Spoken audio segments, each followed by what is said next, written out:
I've done a bunch of trade shows all over the place. I've never had anything like today. We were always just thinking, how do we combine our creative, artistic stuff that we're good at and that we like with fishing? Why did we call the place Death Island? You guys had done that island before me and nearly died because you ran out of water. He was going to be the cameraman to film the Morningside reunion. Should we talk about that? Why don't you answer the burning question for everybody? Why aren't you all together? Why did you separate?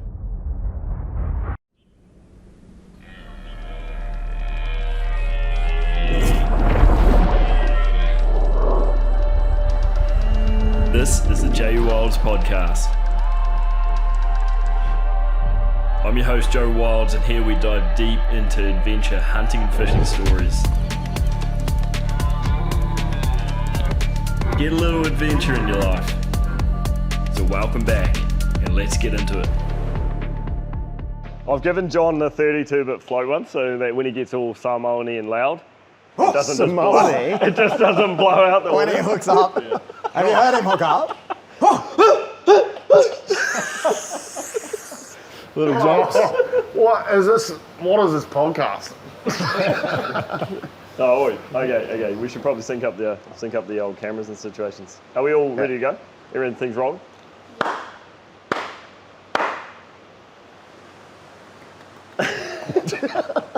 We were signing people's foreheads today, man. Bro, Is that wild to you? It's pretty wild. I signed the dude's arm and he got it tattooed. Within 2 hours as well. Yeah. It was all bleeding and stuff when he came up. For context, right after. We've just finished after. What is after? It's Australian Fishing Tackle Association trade show where all the big fishing brands in Australia and all the retailers meet and they have a public day on Saturday, which last year was, really busy, but this year was just, I don't know what you want to call that. I mean, you guys could probably describe it. It was insane. Endless. It was insane. Endless queues of people. It was insane. They had 7,300 people register for this place, and they could only let 2,500 into the Something building. like that. Yeah.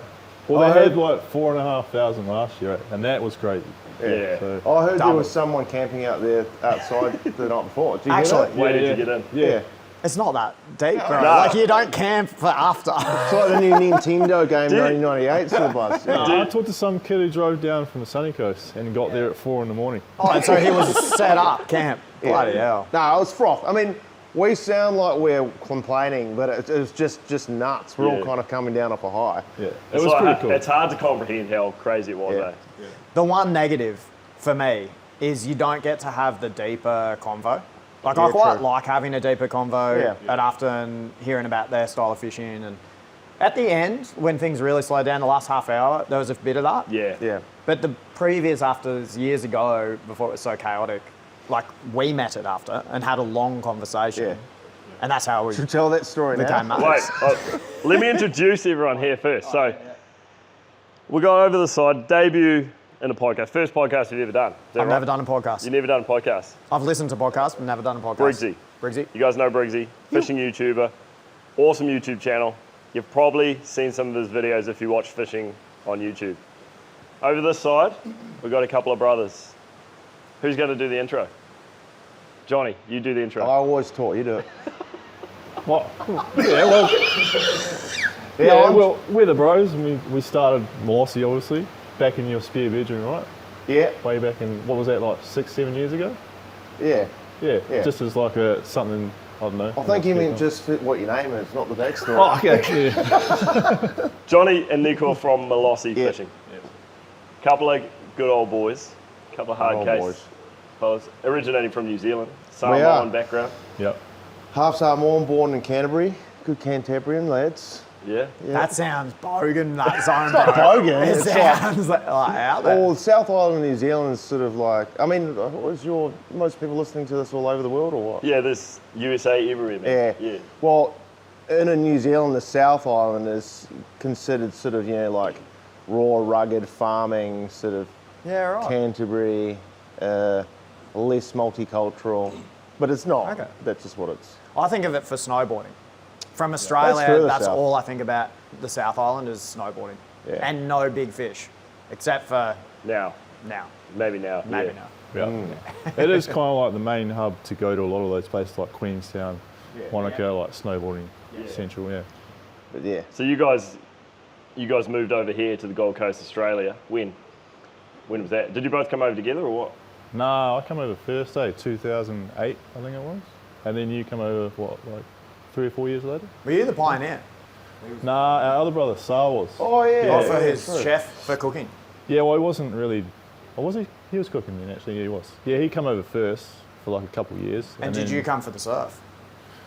You were a surfer back in the day, weren't you? I come over on like just a mate's trip Okay. for like, I don't know, 3 weeks or something. And then 6 months later I moved over. Yeah, just loved it. Yeah. And you followed. Did you follow? Well, me? at some point, like everybody was over here. It's funny. Yeah, I'm the oldest out of 4 boys. All my brothers were over there. All my mates were over there having a sick time, telling me how crap Christchurch is and Australia is the place to be.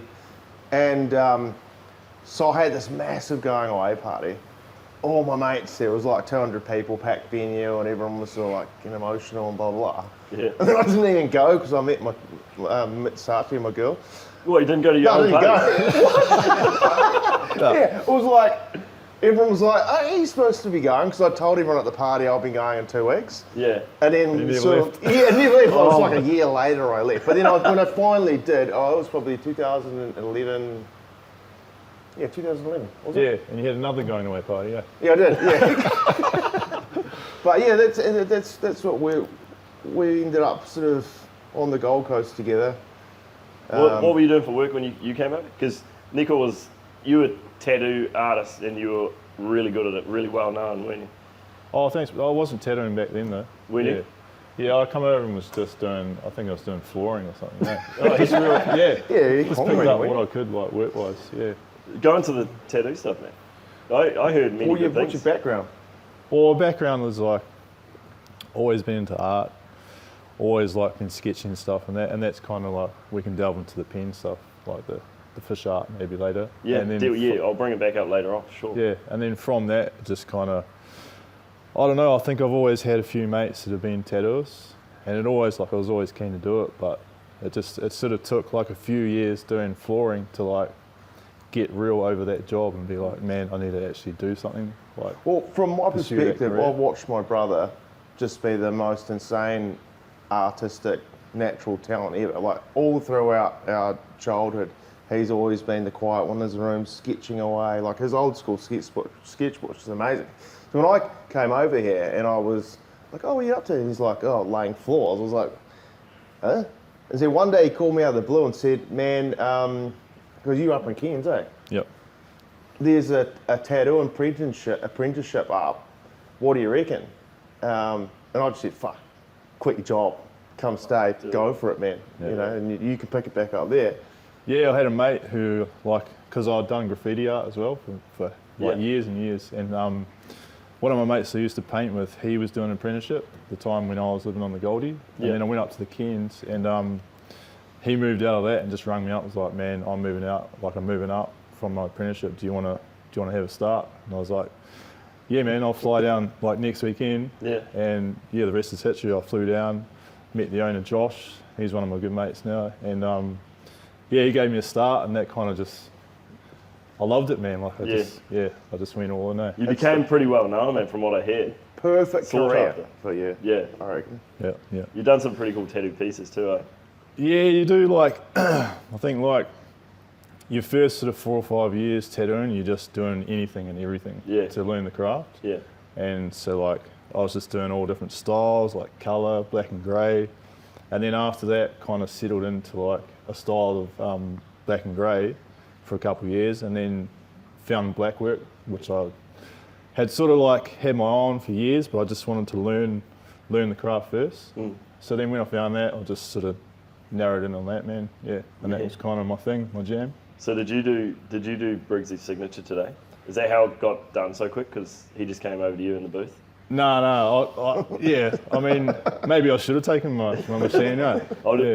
I'll tell you guys what we're talking about just quickly because we brushed on it. But literally, a dude come up and he wanted you to sign his arm today. We were signing crazy stuff, like we were signing people's faces and stuff. It was wild. Foreheads. Foreheads, cheeks, everything. Yeah. Briggsy signed this guy's arm. Literally about 2 hours later, the dude comes back and he goes, "Where's Briggsy? Where's Briggsy? Look at this." Pulls it up and he'd got it tattooed in that time frame. Man. Blood and everything Yeah. pouring out. I didn't know that. Yeah, no, it's tatted yeah, on. They literally. went and got it done. way. Literally got it done. I got a video of it within somewhere. within 2 hours of Briggsy signing it. Yeah, I reckon nice. he was back. onto it. Yeah. What was your Sego like? Your signature? It wasn't the best, but it varies a lot depending on the surface. And skin, I now know, is really grippy. When you sign it, it like just gets stuck every little bit. Like doing those people's faces, it's like you're trying to do it and their skin's like going. Some of the young lads had pimples and stuff. It's pretty gnarly. Yeah. And then you go to tattoo the pimple. And stuff. Yeah.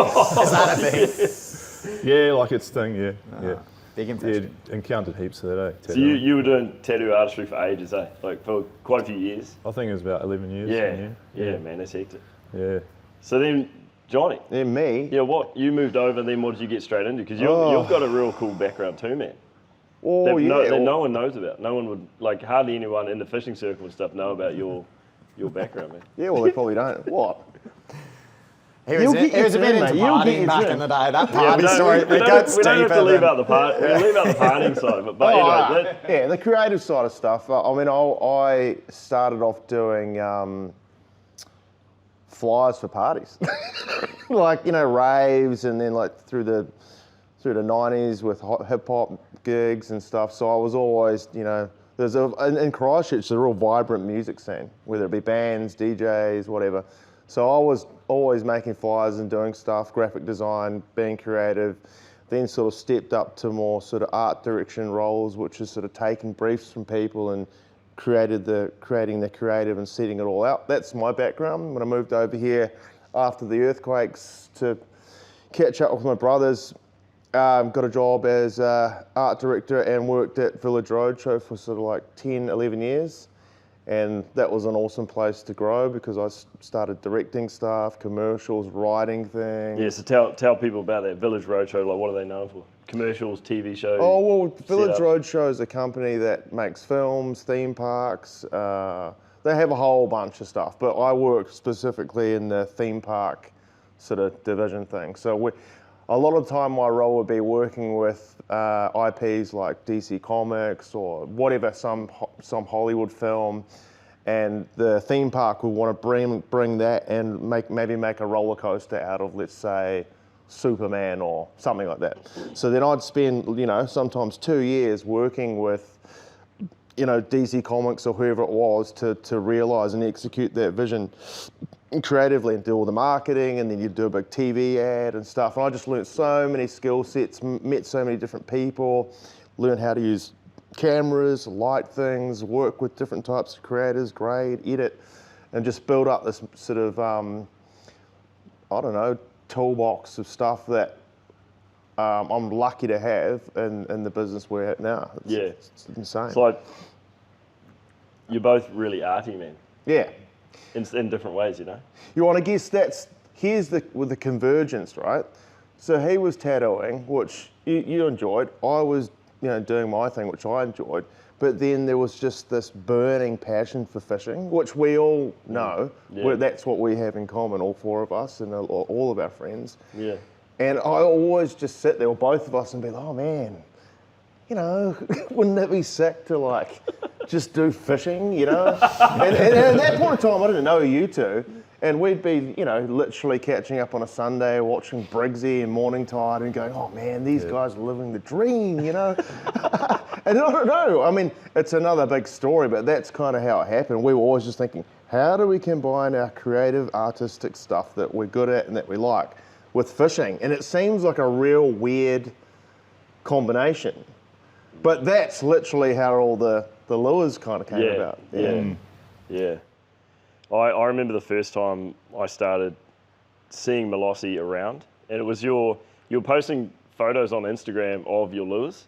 Yeah. And I remember seeing them, and they were like next level photos. Like the photos were super creative in themselves of your lures, and I remember seeing that, and it was popping up, and they were just appearing, and in the fishing circles, these things go around, and I remember just seeing this back then. I was like, these guys doing some cool shit, man. So I started digging into it, but it was a while ago now, right? It is. Like the real colourful lures, they were just popping. The images were photography skill images. So it's cool. sort of catching my eyes and stuff, man. Well, there's a funny story to that because actually, I mean, there's so many stories from back in the day that we can get into. There's it's a lot to tell, but with Briggsy being here, a cool story is, and being that we were at AFTA, I met Briggsy at AFTA on a whim.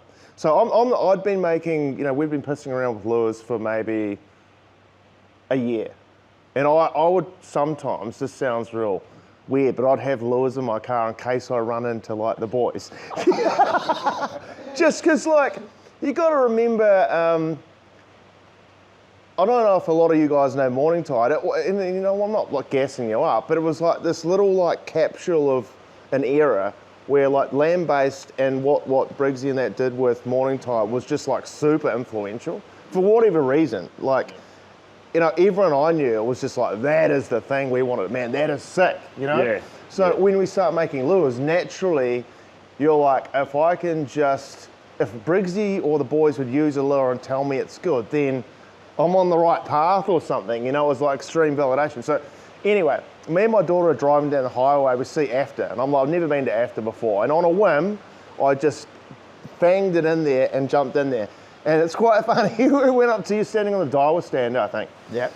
And people were just talking away, and back in those days, it wasn't hordes and hordes of people. Like you mentioned before, you were just having genuine conversations with it. Yeah. And it's funny because I don't think of myself as any sort of weird starstruck person, but like apparently when I went up to say hi to you, my hand was like shaking and stuff, and I like pulled out my phone to show my lures, and like apparently it was all shaking, but I was just so like frothing to share it with somebody. And it was funny, my daughter was like, bro, you're so embarrassing, like your hands shaking and stuff. Oh, Briggsy, you're his biggest fan. So it was weird, but at the same time, what I'm trying to get to is Briggsy said, do you remember what he said? I said you should make an Insta and sell them. You should sell them. He said you should make an Instagram and show everybody. Yeah. And I literally made an Instagram, I think it was that afternoon. Really? So it's so weird how things go around, you know what I mean? Yeah. Yeah. I noticed the same thing you noticed. Yeah. It's like the lures are super colourful, but also like there was a photography element there too. And I was like, fuck, this is like more than just a dude carving away. There's something going on here. I actually thought the look and the finish of your lures was so interesting, even without seeing the action, I thought that they would sell well. Oh. Yeah, so That I'd was already my thought that. I was like, those would sell. That was my thoughts too, man. They were just like, they popped. And it wasn't like you're just taking them on a phone. You could tell there was some skill behind it. I remember those photos I showed you were literally, and then we exchanged numbers, I think. And you were like, I'm sick. You said you'd take me to Samoa one day. Yeah, I did. Yeah. I did. But I also... And you did. Yeah, I did, yeah. but this is connects to Joe. I remember sending you a spread and go, this is all the prototypes I've got. How do I get them to you? Because you were like, send me some lures, I want to test them. But you were leaving to go fishing with Joe the next day. Was I? Yeah, I don't know what trip Was it that would the have been. Morning Tide reunion trip? No, it was What a year Kiwi was this? trip. Might have actually been. What year was it? 2019, 2018. That sounds 18 about was right. the Morning Tide reunion trip. He was going to be the cameraman to film the Morning Tide reunion. And We didn't should get into that. We That's didn't a good catch point. anything, so we couldn't make a film out We of should it. talk about that.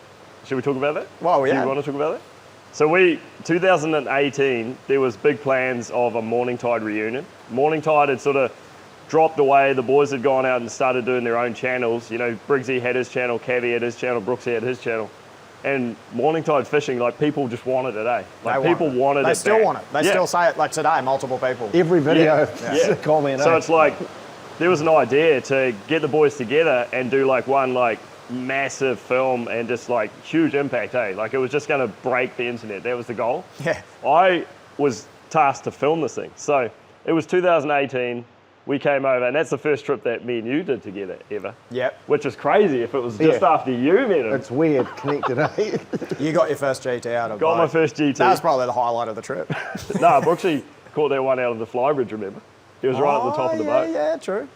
But anyway, long story short, this trip we did was pretty hectic. Like, the boys fished hard. I filmed I've actually got some cool footage, man. There's some cool footage. Some But over-the-shoulder just eats and stuff. I general remember. fishing footage and stuff. Yeah. But the fishing was tough. The big GT just weren't playing ball. We saw some, man. We saw some. but it was just like, there was no film. There was not enough to make something that was going to break the internet. So it never aired. There was no big fish. There was no big fish. Yeah. So that's crazy, man. It's lucky you gave us mates rates, because if you were on full wage and no film at the end, we would it would have been hectic. You wanted to pay me, and I was like, nah, man. Did we not even pay you in the end? No, you did. No, you did, but... No, you did, but you wanted to pay the full rate. Right, Because you were like, it's not your fault, it's our fault. And I was like, dude, just forget about it, man. So where is it? It's just archived. I've got it all must have it archived. somewhere. And there's actually some sick footage. Like sunsets, like real slow-mo cast, like there's some cool shit. Everything except the fish. You think maybe you'll release it one day? In some shape no or form? fish. There's It's like... just sunsets. There's cods, there's trouts, there's Just nothing random... Well, there's stuff that Briggsy would make a whole film on now, bro. You would make a whole I'd film on probably that froth now. on it, Yeah. But there's no big GT. Like we had at one point there was a ledge and there was 3 GT, 1 black one that you guys were just saying was like 40 kilo any day. Remember? Yeah. Do you remember that fish? I think I do. And they were It was early on in the trip. Yeah. They were just circling, they were just doing their thing. And but no bites. I got drone footage of them following the lures and coming in, but no commitment. Yeah, it's wild, man. There's some cool footage in that Good trip. zone too. I had all my big camera, like big monitors, and it was like all done to make something cool. Yeah, properly, yeah. Yeah, but Yeah, it's sick. yeah. Yeah, that's cool. What a weird It's a thing. small world. What a weird thing, man. And then, like, I think it was fast forward 3 months from that, or how long after that would have been that first trip we went on? Did that happen before I went on the trip with Baden and the boat flew? Or after? My memory's Yeah, pretty... because I think fast forward a year or so, you'd gone away and you'd gone away together. I think you might have gone and done a Kingy trip. We did a Kingy trip in 2019. That's right. I remember that one. Oh, yeah. Yep. Pretty sure it was 2019. And that was following on from me coming over and trying to do that reunion trip. Yep. And then you came over, and by that time, during that time, Nico and I had gone to Samoa, tested all the prototypes, and we can get into that story later with the look, TFI. definitely want to talk about the lures and stuff later. Yeah. And at that time we had that spread. Remember, you came over with Timmy and Baden on the way up to that trip. That was first That was before the we first went time, on a trip. you know, you'd come to my house and had a look. I'm pretty sure. It was amazing. Yeah, it was cool. You had like a full range of lures. You had sinking stick baits, floating stick baits, poppers, like diving poppers. You had everything. It was actually pretty impressive, man. That was a spare bedroom, eh? There was a spare bedroom. yeah. Well, that's where we started, in my spare bedroom. Very smelly. It was. But it's actually the first time we'd ever seen like one of our poppers catch a fish on a YouTube channel. And it happened to be Briggsy's YouTube channel. Do you remember the one it was? It was a popper that he got smoked on the shark and landed on the ass, and then landed the GT on the diving Yeah, popper. but same film earlier, Baden gets his first ever GT. A black one. Yeah, On the Bravo. on the Bravo. Yeah, and so I remember, and this is cool too, because my old man was there today and knows all these boys quite well. He was just happened to be his last day in Australia with us. You'd posted the film, and we were over having a barbecue at his house, put it on there, but it was pretty cool, eh? Watching all that go down. Seeing your lures like... Yeah, for the first time. Yeah, that's cool, You man. said your dad Yeah, was real and proud. like, at that point we didn't know each other that well, and obviously everyone knows how mad Briggsy is when he hooks up. He's screaming, hollering, harring, and we were getting all pumped up. Yeah! Sick. It was epic, bro. You know, all those sort of little things provided momentum for us to keep going and Yeah, stuff. It was yeah, sick. man. Yeah, and then man. just the other little story from that is then fast forward a little bit longer, then we decided to hook up and go on that trip, the first trip together. Which was hard. Was real hard. And that's the first time we'd all sort of hung out together, right? Yeah, it was sick. I made you coconut rice you were frothing on. In the Was I? rain. I'm probably lying. Just No, you said it was quite good. Oh, did I? Yeah. It was hard, man. I reckon that was 4 days of constant cast for half an hour of that, or maybe an hour of good action. But it was 4 days of nothing. And just that one Or moment. just hiking back and forth over, trying different things. Nothing worked. Bloody hard. Did you guys film that one? Yeah. Oh, yeah. It's the one where we got a bunch of big Spanish. Oh, yeah. I think it's called a psycho moment in time or something. So that little window was special, and the rest of the trip was polar Yeah, opposite. yeah. It was literally half an hour to an hour of just the most intense, like, top water Spanish hit. There was, I don't know how many were sitting out there, but it felt like there was just a massive pack Big of size too. double XL Spanos Yeah. just sitting off the tip. And for us, having just been completely demoralised, lost all motivation. It just went from like -50 to like plus 1,000 real quick. Yeah. And you can see that in the film. Go and check it out if you haven't watched it. That film performed too, man. It did went viral. I think because of it was one of those ones where you don't do the intro, you don't do all the vloggy stuff, you're just like straight into the action. Yeah. They definitely work. Yeah. Yeah. We're really lucky that we got those fish. Because if we hadn't, maybe we would never go fishing with each other again. No, we wouldn't. Surely you would have. Yeah, maybe. Surely.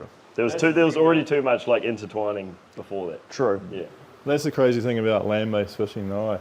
Like we just sat there for like how many days? It was like 5 days or something. Casting like 12 hours a day. Like if you're in a boat, you'd just move on and like try and find fish. Brooksy loves a land-based session, doesn't he? Not so much. That's the exact thing he doesn't like. And that's actually the reason we would have kept fishing together, regardless of the action, is when you find other fishers, these three men here will stand on a ledge all day and continue casting. Yeah. And it's very important to do that if you want to catch a massive, amazing fish. You can't give up in the first hour, the half an hour, or whatever. It's a different mentality. It's a hard slog sometimes. Yeah. You've got to be ready for it. But that just crazy, that half an hour window just completely turned the trip from the most dogged trip ever to like amazing. One of the most epic sessions. I think it went real stormy and windy all of a sudden, or it was kind of stormy the whole trip. I don't know what happened right there. It just kind of got scary or something for a second. Yeah, it did get more overcast and a bit windy and it popped off. What happened?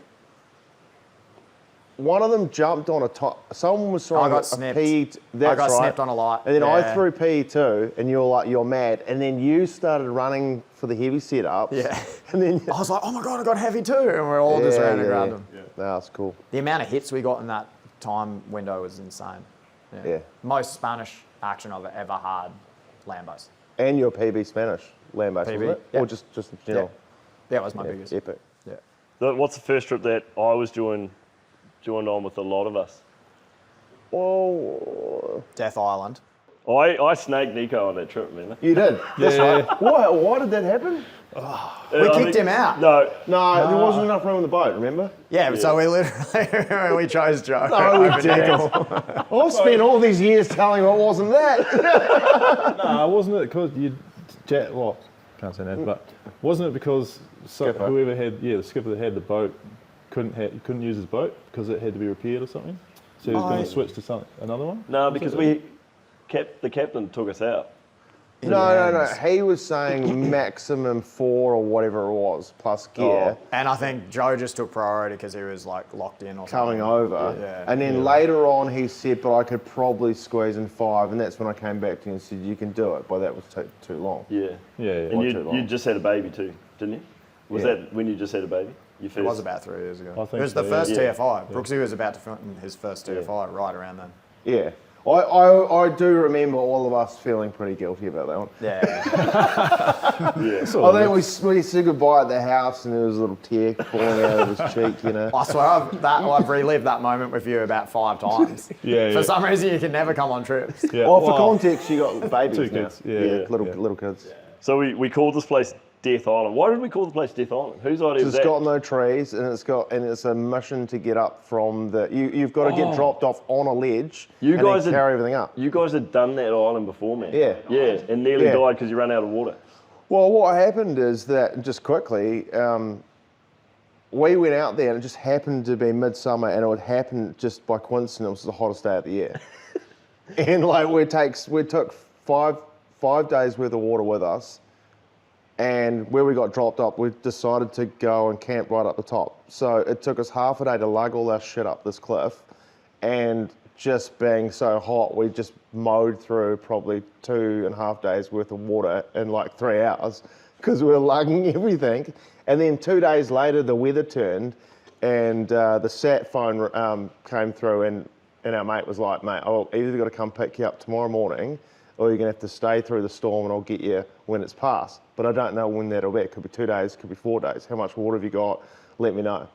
And we're all sitting here, and you know what it's like? You've put so much preparation and you're there and it's like, the fishing looks good. It's like, you don't want to go home in the morning. Yeah. So we text him, we're like, oh, we'll just battle through. 4 days later, we're rationing water, and it just turned into the most. One thing that I won't forget about that story is when you guys got so tied up with the water amount that you wouldn't let each other go out of sight. Tell that story, So because that is crack up. We'd set up like a couple of stations around the island, Of water. close to the ledges, so we didn't have to hike it back up to camp. To conserve body fluid. Yeah, but every now and then, someone would be like, "Oh, I'm just gonna go chuck a piss," and that'd take a little bit longer than a piss is supposed to take. Yeah, everyone would just be like, Yeah, and then I'd be like to John, It's on the waters. "Where's Sago?" no, he's spinning down, What's he doing? No, wait, come on. Yeah. And he'd be over there like, I think we worked Chugging out water that you around. got one water bottle every 2 days. There's more to that though, isn't there, mate? yeah. So we all had 2 litre bottles, right? And we didn't even think because we were all just like so dehydrated and hungry. And this guy had a 3 litre bottle. So And he would have known all along too. Hey, 100% no. Yeah. So he like, we thought he had a bit more of a like perk and a step every day. He's sculling 3 litres a day. These guys are rationing on 2. But like those trips are just memorable because of all that sort of crazy So stuff. the happens. fishing on the place like had such good potential. That's where we went as another group. Yeah. Like not that long after, eh? About Briggsy the was year there. after. Briggsy was something there. like Brooksy was there. Me and you. Yeah. And basically the same thing. We got dropped off on the ledge. We camped, not quite where you guys were, but just down a bit. Down because I said don't lug it all up there. It's just a complete waste of energy. So we're like we're on this island that's like super remote and really cool. Like the camp was actually pretty nice. It wasn't the best spot for camping, but it was cool because we were elevated and you could like see the ledge below you, like the best ledge. And because it's rock, it's all clean. Yeah. And I remember, that was the scorpion too. We set up camp and stuff like that, and I remember the first night I was like cruising around because you guys know me, I like to look for snakes and random stuff.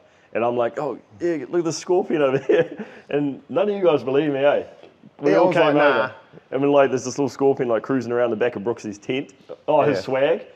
And it's just Crazy. like, it's crazy. So it's like scorpions, it's like a really death feel to it. It's like a pretty crazy island. It's just kind of like a rock. It is like a rock. It's pretty barren, eh? Like no shelter. No a shelter. few trees at the very top, but that's like a little bit back.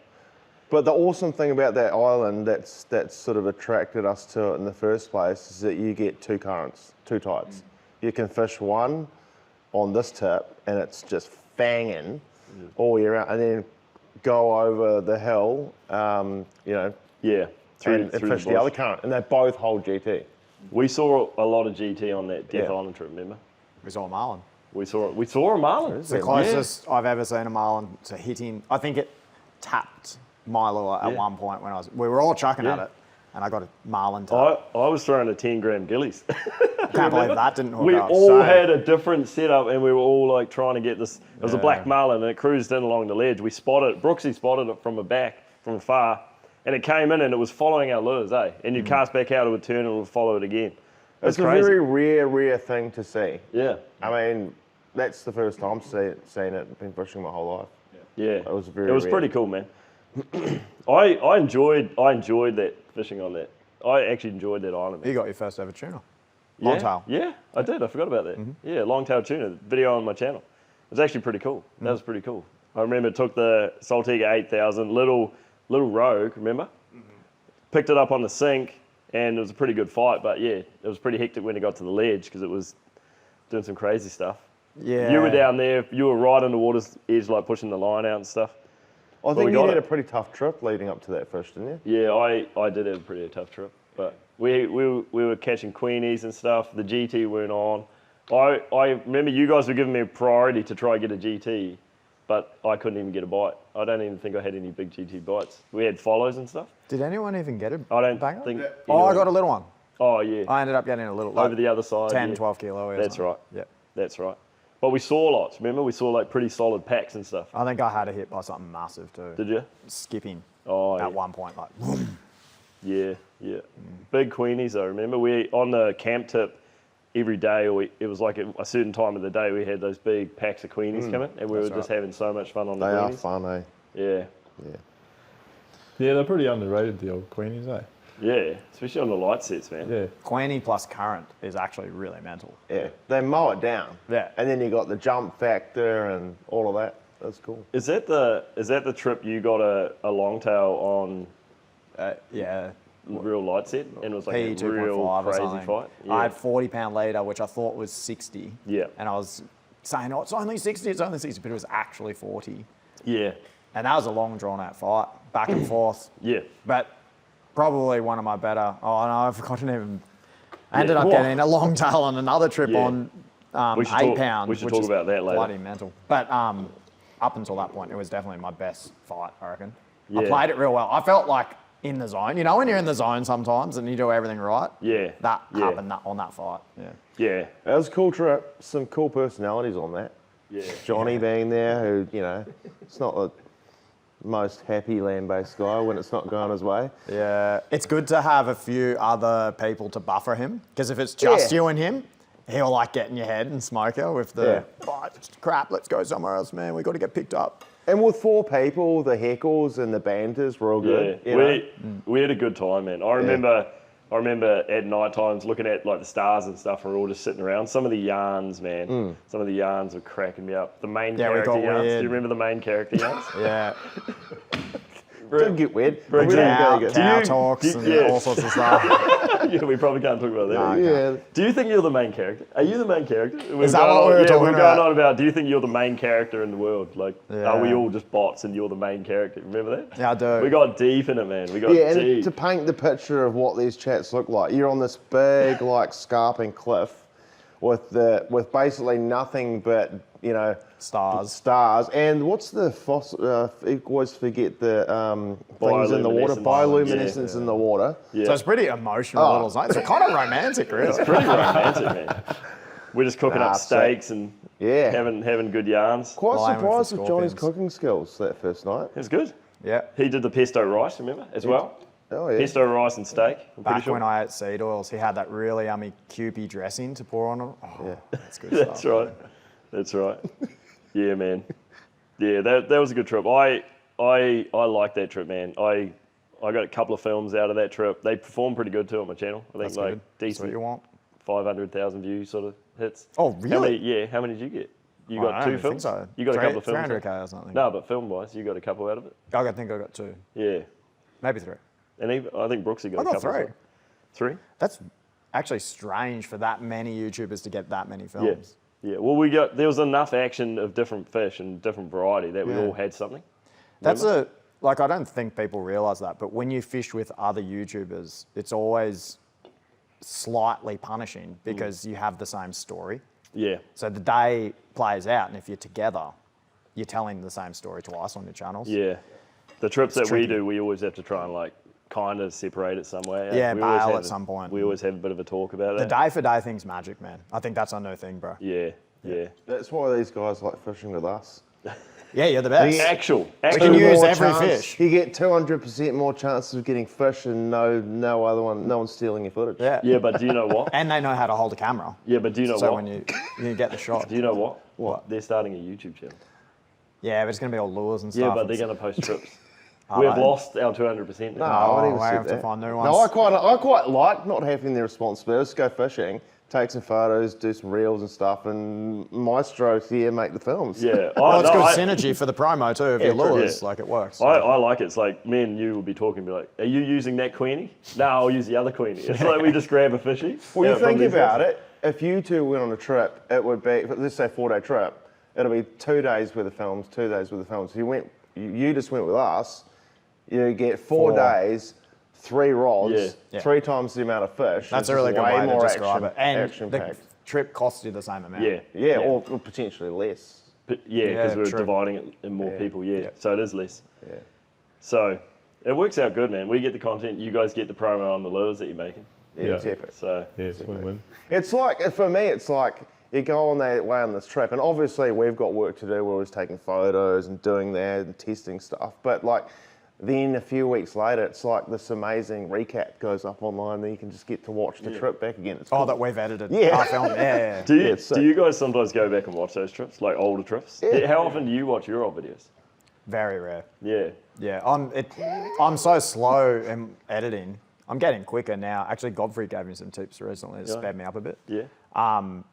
But I just don't have time to rewatch anything, bro. It's like next film. Yeah, film. but if you were like, has it been like a period of time where a couple of years later one will pop up and you just watch it? Have you ever done that? You must have done it. I have. Yeah. Especially the morning time ones. Yeah, okay. Like every few years, I'm like, oh, I wonder what they're like, and I go back and watch a couple. Yeah. They're mental. I find myself doing that every now and again too, just an old film, putting it on, and I always like it, man. It's always good. It's always a good watch. Yeah. Well, I think as the editor, you do it in a way that's pleasing to you. So, like, your own films are cut at a pace that you enjoy a lot of the time. So, yeah, I do go back and watch my own films sometimes. Yeah. You guys probably can hear some crazy noises in the background. It was raining before. It's nice now, but we just got to, I don't know, if it's coming through the mics and it sounds all annoying, just bear with us. Because we can't change it. If we don't do this podcast now, we can't do it. This is our only chance. So, I want to just say while we're on the subject of the YouTube stuff, man. So me and you have known each other for a long time. You talked me into starting my fishing channel, which is crazy. I'll climb that. Isn't Briggsy just the guy that tells people to do the thing? Hey? Yeah, I had a hunting channel since 2010. You were at my place. It was on that Kingy trip to New Zealand the year after the Morning Tide reunion. Yeah. And I remember we were sitting in my lounge and you basically were like, do it, let's start one. Yeah. And you were there when I literally signed it up, remember? Yeah. You signed it up right there, just got to go and everything. So, yeah, that's crazy, man. You've got me to thank for Joe's channel. Yeah, that's crazy. Well, actually, as the godfather of YouTube. Come on, fam. Brooksy wouldn't have a channel without That's Briggsy. true. I peppered him. He didn't want to make it. Cavi didn't want to make it. Pushed them all into doing it. He got me to thank. Why don't you answer the burning question for everybody? What? Why aren't you all together? Why did you separate? We didn't make any money from Morning Tide. We sold merch, made a bit of money, but it was never enough for us to quit jobs and take that next step and do it full time. And the Morning Tide films never made money. They just didn't get the views. I don't know if it was the music. I think it might be the music as the main contributing factor. I think it was just too full on and put a lot of people off, that kind of heavy metal sort of stuff. The second that we made our own channels and started vlogging, raw footage, much more simple edits, no fast cuts, it was just like let the fight play out when you fight a fish sort of thing. 6 months to a year, we're all full-time YouTube. Yeah. So that's why. I mean, it's not that you don't want to make it work. The chemistry between you three is always going to be just the most insane thing. But it's like, if you want to do it full time, I guess you had to make that decision. It sounds 100%. like. But it was a last-ditch effort to do it. Otherwise, we were going back to normal jobs, and it was Morning Tide was ending, so we didn't like create our channels and then go, oh, we'll forget about Morning Tide. It's like, we can't do this anymore because we can't afford to do it. Why don't we try our own channels? If it works, it works. If it doesn't, we're over. And luckily for us, it works. Yeah, that's cool. Yeah, and now your fishing channel is big, cranks. It's going good, man. Yeah, yeah. How many subs you got at the moment? About 500? 460, Yeah. I think. Subs, as you know, don't matter that much anymore. But I'm just saying, for like people listening to this, to get a picture, if you haven't seen Briggsy's stuff, it's all about mainly land-based, mainly wading around, casting off ledges, exploring pretty much. It's cool stuff, awesome stuff. Big subscriber base, really good view counts, like solid channel, fishing channel. So you have to check it out. I'm sure you guys listening to this would have seen some of his videos, but if you haven't, Briggsy Fishing. Briggsy Sports Fishing. yeah. Yeah, got to check it out, man. Why is it sport fishing? You're not that professional, bro. So big psychological. It used to be Briggsy. Yeah. And at some point I was like, I reckon if you just put the word fishing in it, so Briggsy Fishing, searches, everything will be more recognisable as a fishing channel. And I just added sport because I liked it. Yeah, it's just different. You could change it back. I actually think it is good to have fishing in your... That makes sense. It's more recognisable. Because like that's sort of... I didn't really do catch and cooks.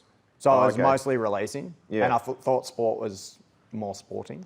Yeah. Like more releasing. It makes sense, man. Yeah, I think it makes sense. Yeah, crazy times, man. You got anything to say about the YouTube situation before we move on to our next sort of topics, or what? What do you only think? from our perspective, like being friends with these guys and working with you both for ages now, it's been amazing for what we do. I don't know, there's just like this real natural chemistry and synergy between both these guys, the way that they film things, the way they fish, and the way that the stuff that we make and the way that we fish. It just feels like so...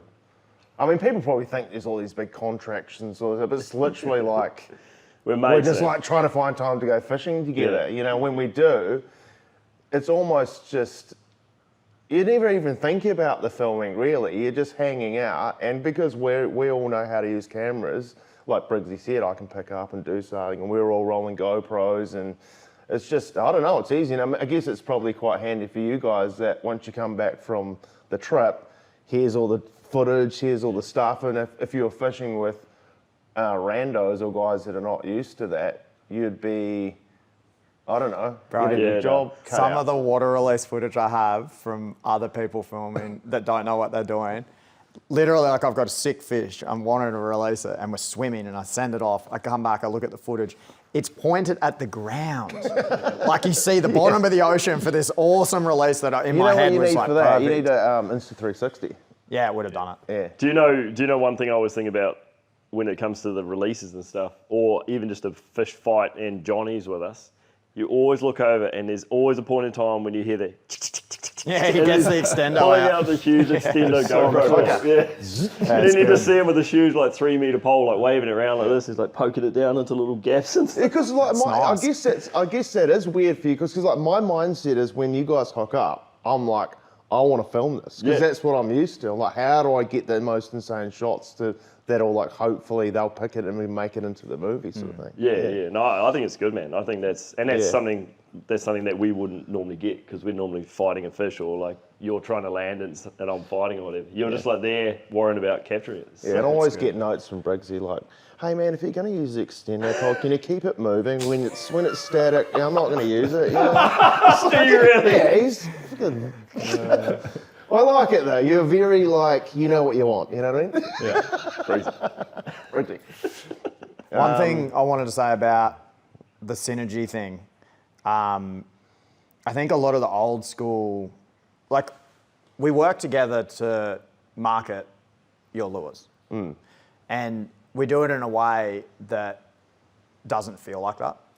Because we do it in the best way, in my opinion, which is you just use them and they catch a fish. And there's no like pushy, you never pressure me to do anything that I feel uncomfortable with and push it on my audience. All it is, hey bro, if you like the lure, use it. And if you catch something, that's rad. And it's still like that, even though we're working together now, it's still like that. And that to me is like golden. I think it has to be that way to preserve sort of like... authenticity. Not only that, but like our friendship's real important. Yeah. As soon as it becomes too businessy, or I'm trying to like have some sort of agenda, or it just... You know, if you said to me, like, if it ever got to the point where our sort of business dealings, and I use that, it's even weird to say, became weird on our friendship, I know both of us would be saying, let's just not, well, you fish with that and I'll fish with that, and still go fishing together. Yeah, for you sure. know, it wouldn't, and that's the great thing about it, and I feel the same way about you. Yeah. Too. Yeah, likewise, man. I definitely feel that too. Yeah. I want to talk about the full-on origin of Malosi, but I think we should talk about after first. Like, I'm over here in Australia because the after trade show's on, as we've spoken about. So you guys flew me over. We've been on the booth. We had trade days yesterday, the day before. Today's the public day, which is a hectic day where we get to meet all you guys, which was epic, but very draining, if I may say so, man. Like, you can see, it's amazing, but it's like crazy. I've done a bunch of trade shows all over the place, overseas in the USA and stuff as well, and I've never had anything like today. Today was wild, man. Yeah, today was absolutely wild. Yeah, I don't really, I mean, or just from my perspective, this is our second after, okay? And you got to understand that me and my brother, we're just like for years in the garage, like, you know, putting it out to Instagram, but just always working. So last year we went to AFTA for this first time. It's kind of like the first time we're coming out of our shell and like kind of being a bit vulnerable and going to this big scary industry where we don't know everybody, and it seems like everybody knows each other, and it's like all these brands that are so like established and like institutionalized. And here we are with our dinky little stand, the gates open, and honestly, the outpouring of support from young people and stuff was just insane. You know, it's like, and to be fair, the whole industry was welcoming, and we just had like an amazing experience. The stand was getting freaking pushed over because there was so many kids frothing. And I guess like, I mean, you were both there. Yeah. That's the first time that we've put ourselves out there, and it was just such a like, it was actually one of the greatest moments in our sort of like career doing this, of like coming out of the bedroom into the public and going, oh, these are actually real people. They're not just Instagram commenters. They're like young frothers that love what we're doing and are fishing with our stuff, and that it's just a genuine froth, which was amazing for us. Last year was hectic as well. Like last year was hectic as well, man. And just like you say about the industry welcoming, it was like that, eh? Yeah, a lot of the other brands, a lot of the people there that were working at AFTA were super.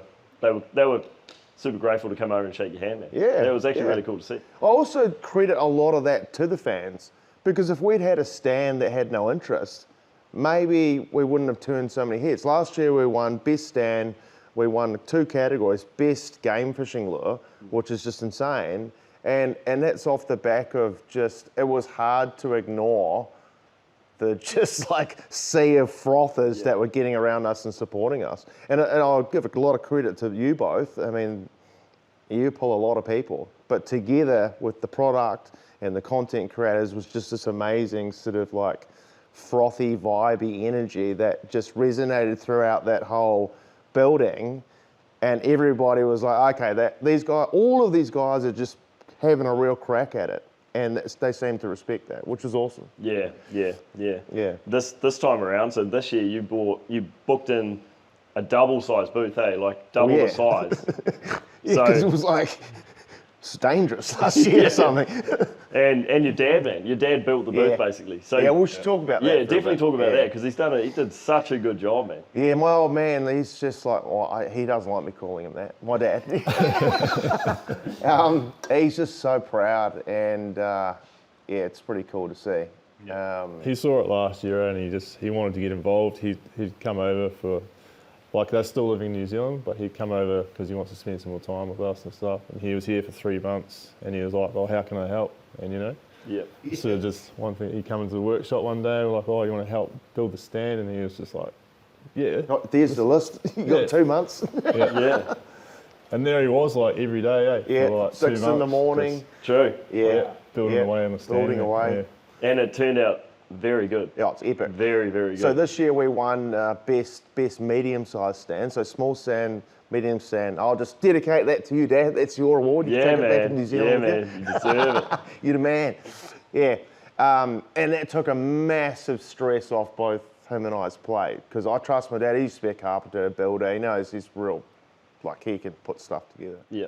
From my point of view, like, all the lighting, just all the aesthetics to it, it just looked nice, man. But what I really like about it is it's like you brought the studio into the show, do you know what I mean? Well, you had the paint booth, you had everything, so it's kind of like you've just picked up a piece of the workshop and you've taken it in there. That's the concept. Well, when we first went to AFTA, we didn't have any money. It's like, everyone's got these flash stands, and we're like, We literally had to pull the studio out of your garage, and take it to AFTA. So behind you see it, but we use the same racking and everything, and we just kind of, I don't know, I guess it's part of being creative. You work with what you got. If you don't have the money, you'll do something.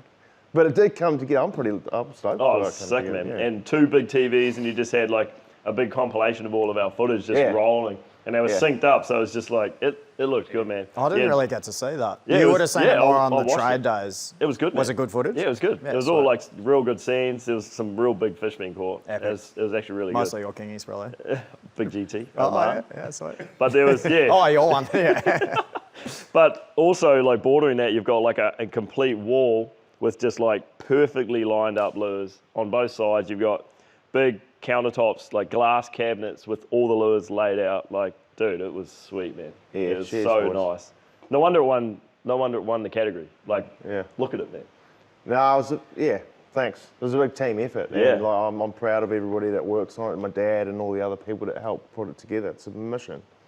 Yeah. But yeah, this year, you know, maybe we'll just go around. I can just say from my opinion, it was bigger and better, and it seemed, from my perspective, hiding behind the thing, because I always go, Briggsy, Joe, you got to go out the front, and they just get mobbed. Like, you'll see it, like it's like a horde of like zombies that, like, instead of like brains, they're after like lures and autographs and stuff. It's insane. I mean that in a lovely way, but it's literally, I don't know. Well, you guys could probably describe it. It's pretty cool, man, to see like that the throff levels in the younger generation coming up and fishing. Like, they open those front doors at 9 a.m. It's just like you said, man, it's just like a horde of wave. grommies. Just like, and interesting to hear that that's not like the norm. It's not the norm, dude. No way. Not to that level, anyway. Yeah. Yeah. We had the diver booth just opposite that, and that was, the diver booth was busy too, man. It was going well. They're always cranky too. But you look around at like at a lot of the other booths, and it's definitely not what we were experiencing, man. No way. And you know, like other shows I've done, no way has it been like that. So it's like a cult following for Malosi, man. I think it's pretty cool. But I think like one thing that I think of is like what you touched on. You don't really get to really connect with the person, because it's just like they're right there. They want you to sign something. They want a photo. You get to quickly say a couple of words, and then someone else is pulling you this way, then that. Like someone's pulling you that way. True. So it's kind of like I'd love to spend a few minutes with each person and like hear their story just quickly. You know, like tell me what you've been catching. Like, I really like some of the boys like pulled out, showed me some of the photos of the fish they've been getting lately. But most of the time, it was literally you didn't have time. Yeah. You were just getting ripped from one direction to the other. So you talked about that before as well. I guess a bit of a gift and a curse of having such a like passionate, young, just crazy fan base is that they all want a piece of the time and energy and product. You got so much time to like. Yeah, it's just, I don't know. Like, it seemed like every time you were standing there was just no. You look like you honestly look like robots. It was like, I don't know how you did that. The time lapse will be interesting. Time lapse will be cool. Yeah. One thing that just reminded me of is you released a new lure range for like at the after show, because I had some young groms coming up saying they really want to buy a Masters Series lure or something, but it's too much for them to afford at this stage. Fair enough. But you've just released the Staple Series, man. Yeah, we have. And also we're known for timber stick baits and poppers and things. Like, that's what we started back in the garage, and we can get into that. So we have that up the top, and obviously they're handmade and they take a long time, so they're pretty expensive. And then we were like, we want to get all these young kids in, because all the young kids that are frothing us, they're not carrying around P8 rods with Saltigas and stuff like that. So we got that thing, but nothing in between. It's either massively expensive high-end lures or micro light tackle lures with nothing in between. So like the last 2.5 years, we've been working on the Staple Series, which is, I'll describe it as just like a full range of, I don't know how to describe it. It's just a massive full range. There's poppers, there's minnows, there's stick baits in all different sizes and colours. Anything that anybody could want but couldn't afford before can get it for a real reasonable price. And they're strong. Nico, you can talk about the aesthetic. They look amazing. Yeah. For the first time, we feel like everybody can, and this is the thing, right? When we moved out of the garage and started making, like ABS lures, some people are like, we should just keep it in the garage and premium. But like for us, the most important thing is that everybody has the opportunity and the means to fish with one of our creations. They're our babies. Yep. And if somebody can't do it because they can't afford it, that sucks. Or not enough have been made. Or not enough, or they're not available. We want everybody to have a go, because the biggest payoff is someone walking up and going, dude, I got my PB GT on this. And I just feel like now that this is released, and that's sort of $30 to $60 tops, so many more of those people that could never afford it will be able to get into it and like let us know how they feel about what we make. Yeah. Which is awesome. And they work well, they swim well, they catch fish. We were swimming the prototypes and stuff last year on some trips. Yeah, you were, yeah. There's footage of Briggsy on a trip we did straight after last year. Swimming a little bit. It was a little bit. Was it a little bit? No, that was the stick. What are you talking about? The one that always floating got. stick. Yeah. It was like two casts. Yeah, massive GT comes up onto a pro. We're trying to get a swim test on this thing, eh? It's Well, on it'd been video. shut down for about 2 hours. That's we were the like, important surely. part. Right yeah. there. That's the important Yeah. part. Yeah, We've no been action. Hey, Well, no you can action. explain it. Well, yeah. Well, We've just been casting for hours. there was nothing. Nothing out there. Which there obviously was something out there, but it had seen all our lures and wasn't keen.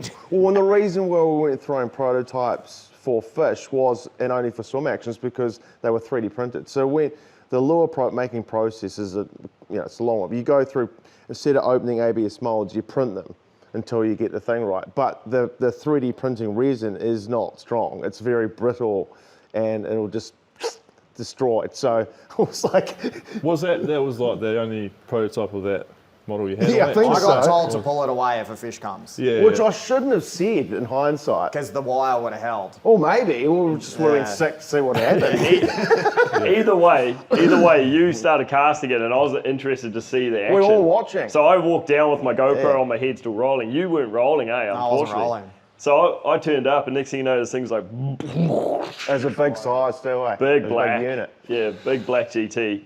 Briggsy like strips the lure away from it and Yeah. fire out, man. It was funny. pretty crazy. Then we all run back to our heavy sets, pick them up, and nothing. Yeah.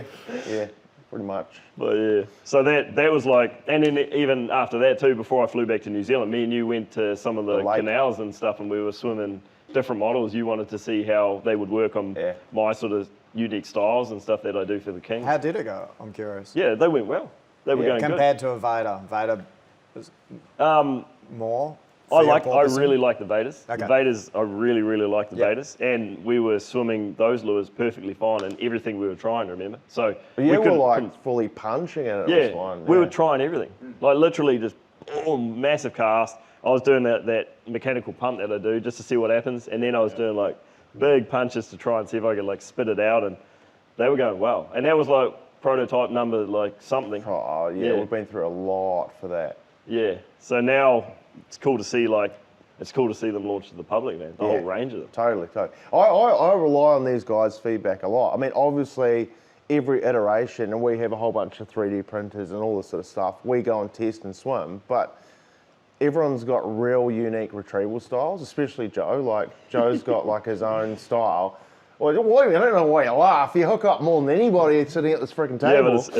Yeah, but it's funny, man, because some people think that I can't swim the lures, but You I'm can swim the constantly, I'm lures, purposely man. doing He it. can swim the lures, trust me.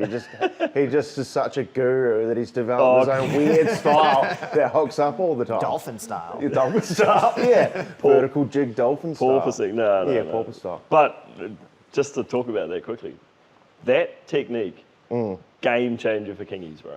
I believe it. I've told you seen many it. times. I've seen it. Yeah. Kingfish, that style I do, guys, you've probably seen it in the videos. Instead of a big long sweep, wind up the slack, boom, I'm casting out, and basically it's like you're mechanical jigging, half wind up, half wind down, but I'm doing that with a stick bait rod. So it's like boom, boom, boom, and the lure's doing this through the water.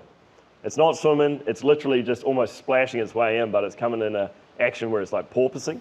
Yep. Goes out, goes under the water briefly, pops out, under the water briefly, and man, like that right there will get a kingy bite. Yeah. That is, if I'm going to get a kingy bite, that's the one that's going to do it. You know, they'll eat other stuff, but that there has caught me probably, I would say in the 90-something% of all the kingies I've caught is that style. And it's efficient. I mean, like, when I first heard about it, I was like, well, what a weirdo. That's weird. Yeah, that's why I laughed, bro. Because everyone thinks that. I know, but like, when I actually go fishing with you and you're sitting out there and we're, you know, maybe it's not like peak season and we know it's going to be tough and we know we're in for 14-hour days casting, like, it's so efficient because a lot of your fish are like within maybe 2-3 meter range patrolling the ledge. You just kind of plop it out there, and like no fatigue. Yeah, that's Whereas right. I'm going, ah. Yeah, It's like 5% of the energy to cast it out. Yeah, it's like so- way less to work yeah. it, so it's really good. But Yeah. the funny thing is, the boys often give me shit about it. Not just you guys, like a lot of people. But then they all start doing it on trips. I've noticed a lot of dudes that have given me shit start to do it. I noticed them down the ledge, like doing the little popping. Yeah. Yeah. You need to name it properly. Oh, I don't know. What do you call it? Porpoise style. Wild style. You called it wild style at the start. Did I? Yeah. The first Kingy trip we ever did, you were calling it wild style. Yeah, Yeah, that's but good. that I was like it never carried on. No. You obviously forgot about it. It's How do we get actually, into it? you swim in the lure vertically instead of horizontally. Pretty That's much. what you're doing. Yeah, pretty much. Yeah. Well, the reason I do it is when you see fish chasing bait fish, doesn't have to be a kingy, it can be a GT, whatever. What are those bait fish doing? Those bait fish are fully fleeing, doing this. Yeah, they're trying to escape. Yeah. So, what would happen if you made your lure do that? Have you ever thought of making some weird bib that, like, you straight wind it and it auto does it? Could Well, be. I It have could now. be a future. Like, seriously, it could be. Yeah, I mean, You've sent over quite a few different prototypes for me to try and Yeah. test, eh? I want straight wind, though. I've failed the Joe test many times, so I'm happy I finally got there with the Vader. The Vaders, yeah, let's just quickly talk about the Vaders. So the Vaders, the Malosi Vaders, you probably have seen them there. Would you say they're your main heavy big lure? What would you, Well, what would you call they're them? just like this sort of traditional floating stick bait. They only have one weight right at the rear, and everything else is balanced using the profile, the shape, and like the wood and everything else. Yep. So it's different to say the Chieftain, where there's strategic weights everywhere to kind of conform it to a very mechanical swim. Yep. So it basically means that it puts a lot of control in the angler's hands. It just depends on how you retrieve it and what you want to do with it. What I like about the Vaders is I can swim the Vader in any of the styles that I would want to swim it in. I can swim it in that mechanical pumping. I can swim it in, obviously, the main sweeping, and it works perfectly fine in everything. I like it that it's not super symmetrical in everything it does. Yeah. I like that it would dive under and it would do some crazy stuff, and then it would just shoot off to one side randomly. You know, Yeah, it's I like erratic. that erratic stuff. Yeah, same. Yeah. So my biggest kingfish on a Malosi lures has been on the big 260 baiters, big blue one, Yeah. which we had playing on the TV today. We did, yeah. But I've also had really good success on the 220s. And I don't know, like someone asked me today at AFTA, out of they said, what's your favourite Malosi lure? I know it's a Vader, is what they told me. And then they said, but is it a 260 or a 220? And then I thought about it, I was like, I actually don't know. Because some days I want to pick up the 260, but some days I want the 220, but I don't know why. Because they both do exactly the same thing to me, it's just the different profiles. It just feels like the 2.6. Sometimes you rock up to the ledge and you're like, this is it. Yeah. It's going to be the one. I'm just going to use the biggest one with the biggest hooks. And then 5 minutes later, you're like, oh, fuck, I'll put on the 220. But, that's how I use it anyway. It's just like, you're full of bravado until you get knocked back. Yeah, I didn't say, I'd happily cast a 260 all day, man. Yeah. But the big kings on the 260, I got that GT in Oman on the 260. I also lost that GT in Oman on the 220 just before that, though. True. But Yeah, you said something just interesting. I'm keen to hear Briggsy's opinion on it too, but just the whole mechanical thing. Like for years, remember, we were like chasing the perfect symmetrical action. It's been a journey with the Vader, eh? Yeah. Like the amount of hours, days, weeks, months that we spent down testing that I'm thing, not eh? joking. It was like maybe 60 iterations. Yeah. And then, like, you got to remember, between every iteration, you're changing the molds, you're changing because all of our stuff's like encapsulated in resin. So every time you make a change to the blank, it's not like you're just sanding it off. You're like changing the CAD and making a new thing. And then, so you're like weeks and weeks between tests, and then you go down there, and you're almost scared.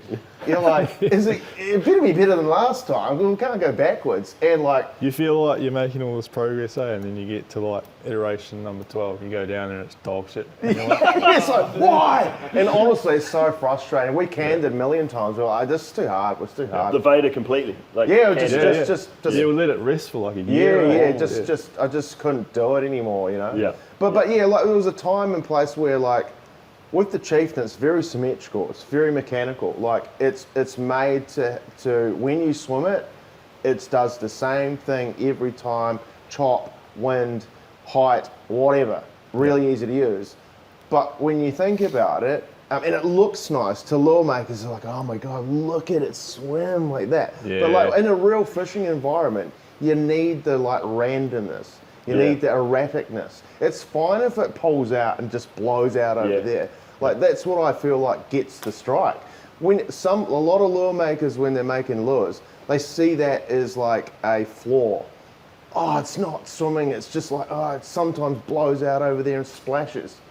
Now we're kind of embracing it. Like, that's sick, you know, as long as you can like dial it after using it for a while, where you can control it somewhat. It's control is the key, man. I like splashing. I like blowing out. I like the craziness. If it doesn't do that, I don't like it. You like Vadas too.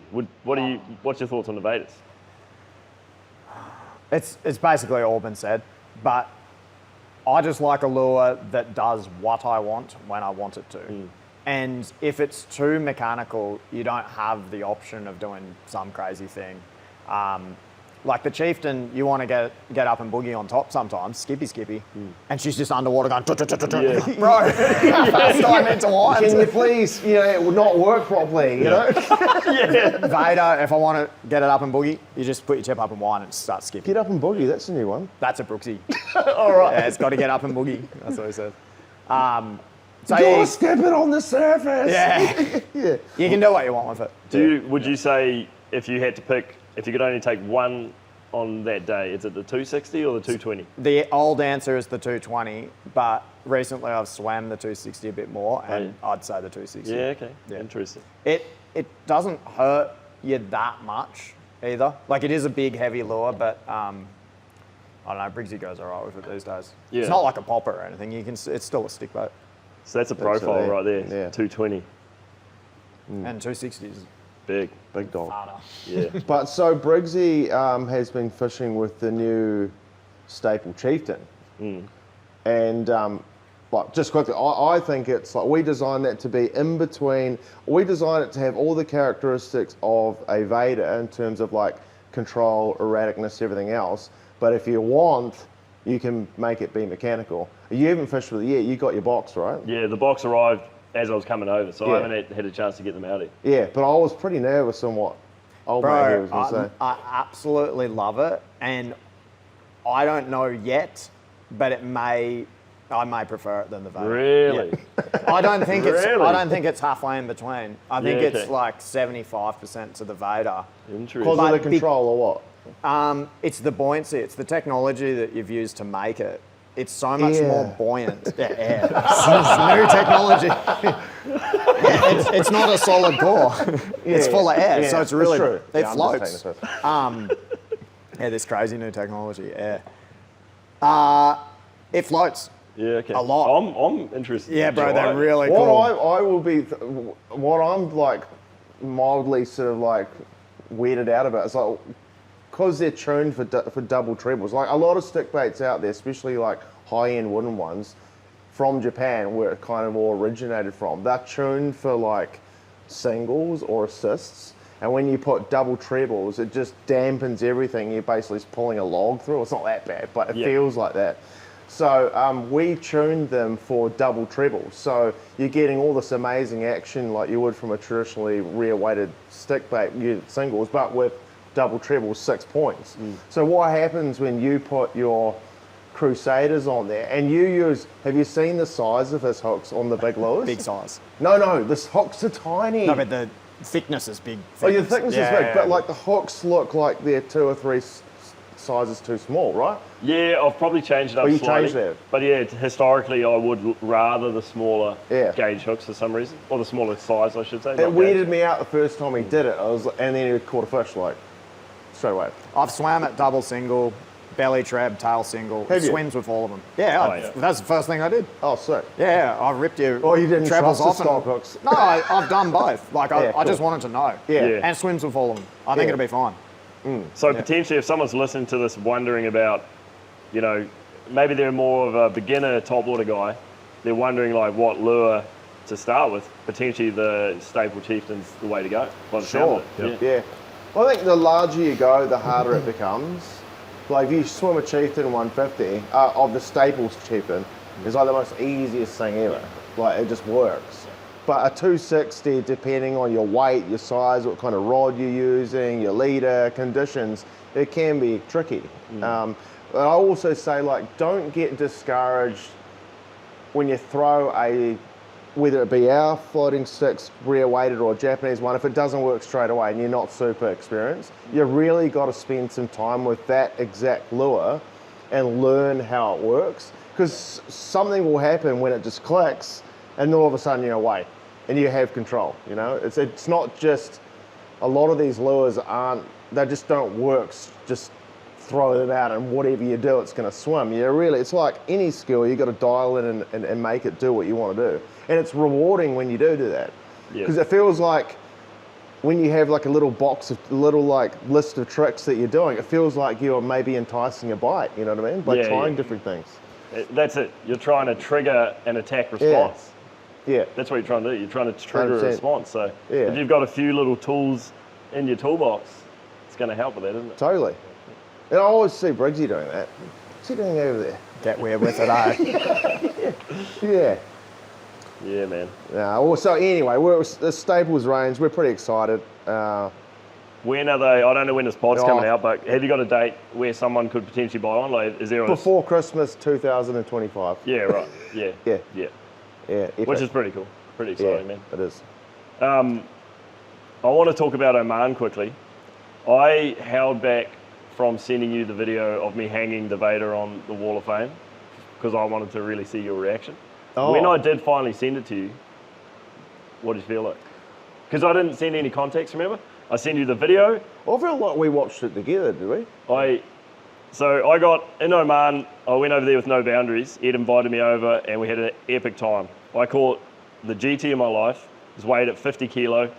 And Ed is at No Boundaries there. They've got a Wall of Fame where it's like all the lures that have caught 50 plus kilo GT, you hang your lure up there once you've landed a fish like that. So there's no Malosi's on the Wall of Fame. I took a video of me hanging my big Vader 260 on the Wall of Fame, and I sent it to these boys without any context, without any text, without any talking. It was just literally hooking it over the string. Yeah. And then I just let it simmer. It felt good, man. It felt real good. You knew exactly. It was a pretty cool moment. You knew exactly what was going down. Look. Yeah. You know, as a lure maker, especially, I consider us being relatively new. I mean, the caliber of lures on that wall, we're talking like extreme level mastery, Japanese, psycho, multiple tens of hundreds of trophy GTs caught all over the world over tens of years. And it just seemed like there's such an unobtainable thing that we would ever be, elevated to be next to these brands that we respect, hold in such high esteem. And we knew that it was over there, hadn't heard anything, and just get this random video of it going up there, and that fish has, that lure has caught something of a caliber that is just like special. Yeah. Do you know what I mean? Not only were we frothing because I knew how much you wanted that fish. Yeah. And, the background to that fish is Joe's just had a nightmare to get a GT. The GT curse. Yeah. The GT curse. Yeah, years and years. Which we'll get into quickly later, but yeah.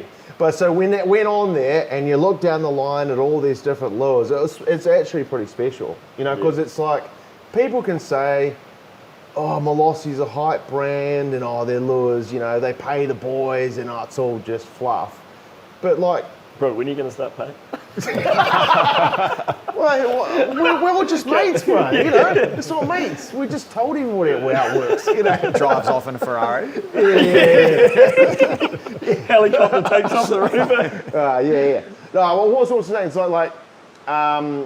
it's like validation. Like, people can talk shit, whatever. That's cool.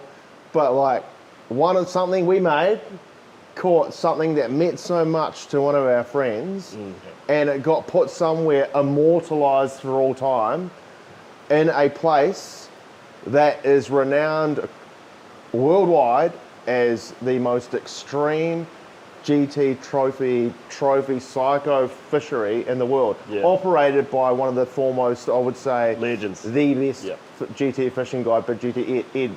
100%. No boundaries. 100%. So like it was special to us. Yeah. Big time. I felt proud, man. I felt proud hanging it up there. I was stoked for myself to finally get a real solid one. But then I was also so proud to hang a Malosi on the freaking thing, man. Because I knew like it would also mean so much to you guys. Yeah, it was epic. It was epic. I think you nailed it, man. Like it just seeing that the lure, that's something we made, helped you catch that caliber of fish after the backstory. Leading up to that was, it's pretty special. Like. Yeah, man. Yeah. So the GT curse, it's like I'd come over here and fish with these guys, like normally once a year or twice a year we'd do a trip or something, whatever it was. I'd always have bad luck. Always, I'd hook one and something would happen, or I'd pull hooks, or it's just like little things. Like I feel like I know what I should be doing and how I should be fishing, but I was just having little things that were not working out, you know? Yeah. And it's funny it goes the other way with all of us with kingies. Yeah, kingies. It's the opposite. And we've spoken about this before in videos. Like, come over and it's the same thing, but for the kings. So I was always having shit luck, with the GT. You were. Always. Caught like some small ones, but never like a solid one, but hooked the solid ones. Yeah. So... Nah, it was special, bro, and thanks, man. Yeah. Thanks, bro. Pretty stoked, man. Pretty freaking stoked. Yeah. And you're always going to be the first guy, that guy, you know what I mean? Yeah, that's cool. Nah, stoked, man. Until Ed decides to use that lure and pulls it off. Will he? Oh, maybe. Personal stash, that's his. Yeah, I know these ones work. Yeah. I'll grab one of those today. Yeah. We're in your new studio, man. Yeah. Tell us quickly about this, because you guys can probably see behind, we've got paint booths, we've got all sorts of stuff, man. What's going on behind us? Stuff like that. Well, it's basically the old garage workshop brought here. Also, we started in the bedroom, which was tiny. You've both been there. Like the spare bedroom of my house, it started in a corner of the spare bedroom with like the most weird lures that didn't do anything, and then slowly expanded. Then, obviously we went with the first prototypes, went to Samoa, did trips into the garage. Keep getting bigger, you get more gear, more machinery, you want to do more stuff. But in the garage, every time we wanted to do a new process, we had to like pack down certain parts and like rebuild the studio, which was real inefficient and annoying. So now we're lucky enough to have a big space where everything has its own station and we can just kind of work, because we can still do a lot of lure building and development right here. This is a far stretch from where we came from, This is my first time coming to the studio. It was yesterday, actually. And it's impressive, dude. Like, you've got lots of space down here. You've got lots of office space upstairs, like multiple rooms. You got more rooms down here. And it looks nice, man. Like, it's aesthetic. It must be a pretty sweet place to come and just spend your days working, man. Well, the other thing is that we want to, like, make it a, like, creative place to come to. Like, no one wants to come to some shit like garage. With, also, it's your house, man. So like people are rocking up.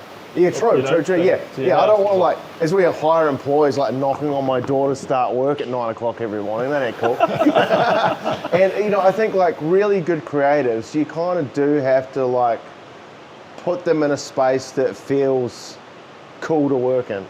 You know what I mean? Like. So luckily this place was already kind of kitted out, had air conditioning and a bit of this fake concrete going on and everything. But we just wanted to make it a real creative space that everybody that we hired could come in and just be creative and do that. And still be functional. Yeah. But it does look cool because we want it to feel cool coming into it. Not only for us, but for everyone that works for us. Yeah. I think it's important. Yeah, 100%. And it's a natural progression, like moving out of your garage to like something that's got solid room, because now there's there's a good team behind Malosi too, man. Hey, there's a good team. There's a good solid team behind Malosi. There's a lot more going on, a lot more production. You need a lot more space with that sort of stuff. 100%. Yeah, we have like 11 staff now. But I mean, it still feels small. That rain's hardcore, right? Yeah. Hopefully you can hear us. Yeah. But we've got, there's sort of 5 or 6 people up in Logan at the warehouse fulfillment center. So that's where all the stock sits and all the stuff goes out and all the orders. And then down here is sort of like what we call the studio, the headquarters. That's where all the design, all the content creation, everything happens. So it is a. How did we get onto that? Oh, I'm just opening up, man. Like, 'cause people are wondering. Wondering where we're sitting, man. Yeah. So. So you started at your house. You started in the spare room. You moved into the garage, which I tripped out, man. Like when we come in for trips, we'd always go to the garage, and it's always got all the setup in there. But yesterday or the day before, or no, when I turned up, we went down into the garage and it's empty. And it's tiny, dude. That's kind of sad. Yeah, it's sad, but it's like only a 1.5 car garage. It's tiny. wow. It's tiny. I was shocked at how big it is. Like with all the gear and stuff in there, I felt like it was way bigger. But then to see it like empty and see how small it was like, how did you guys do all that stuff? We used to make like runs of like 2,000-3,000 lures there. Yeah. You know where I'm going with this. Yeah. And it was just hectic. Like, not only, because actually moving out of the garage, we were quite worried about how we would be perceived. Like, it's not authentic, it's not in the garage. But it was literally, I'm not joking, like a safety health hazard because of all the chemicals and the dust in such a confined space. A cool story is when one of our original big batches was like 2,000 lures. And unfortunately, we told everybody a specific date that we were going to drop them. And then the day after that, we'd organised this big trip with Briggsy. So it's like, there's no margin for error. You have to deliver on that date because we've got to drive after it. It was all sus. Briggsy was going to come over, stay the night before, we're going to drive up. He gets there and it was just chaos. Nothing was finished. The lures were like 99% of the way there, but we underestimated the 1% left that we had to finish them, eh? And you rocked up at like, I don't know.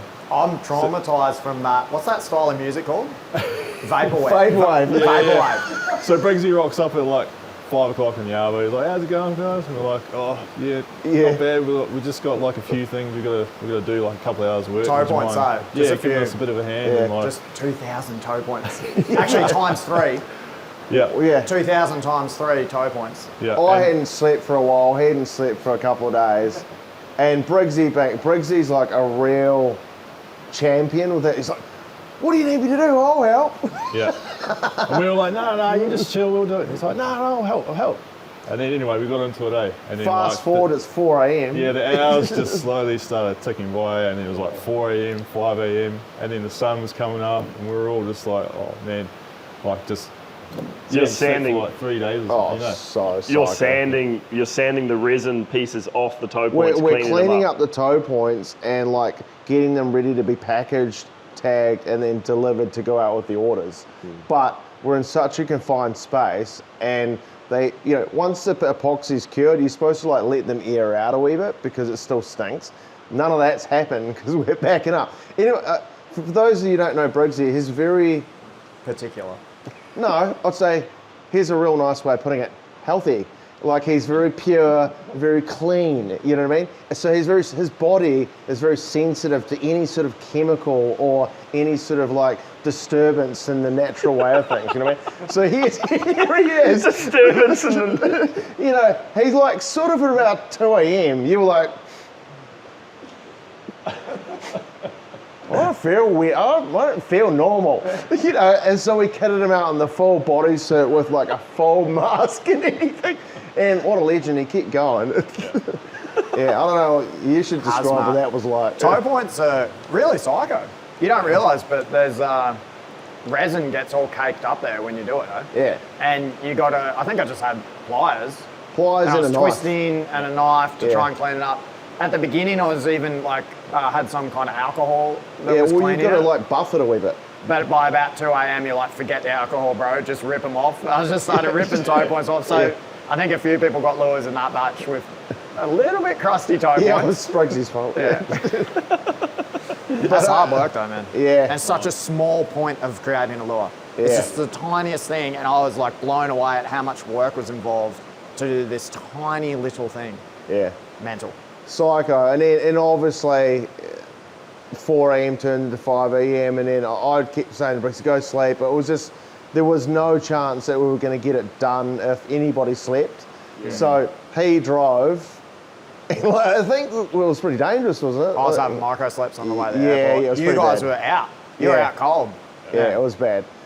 Anyway, got the lures delivered to the warehouse, made it to the airport in time, just completely and utterly owned, and then, I don't know, somehow made it to the island. But it's a funny story. Like, well, I guess what I'm saying is that, like, I'm glad that we don't have that health risk here. We've got nice host feelings, and it's all amazing. Yeah. But you know, those times, winding it right back, just one other little story about us is when we actually like became Malosi, because it was just sort of like pissing around making wooden lures for the longest time, and then obviously, you know, we're half Samoan, Dad's from Samoa, and we're like quite a big affiliation with Samoa and our culture. It's really special to us.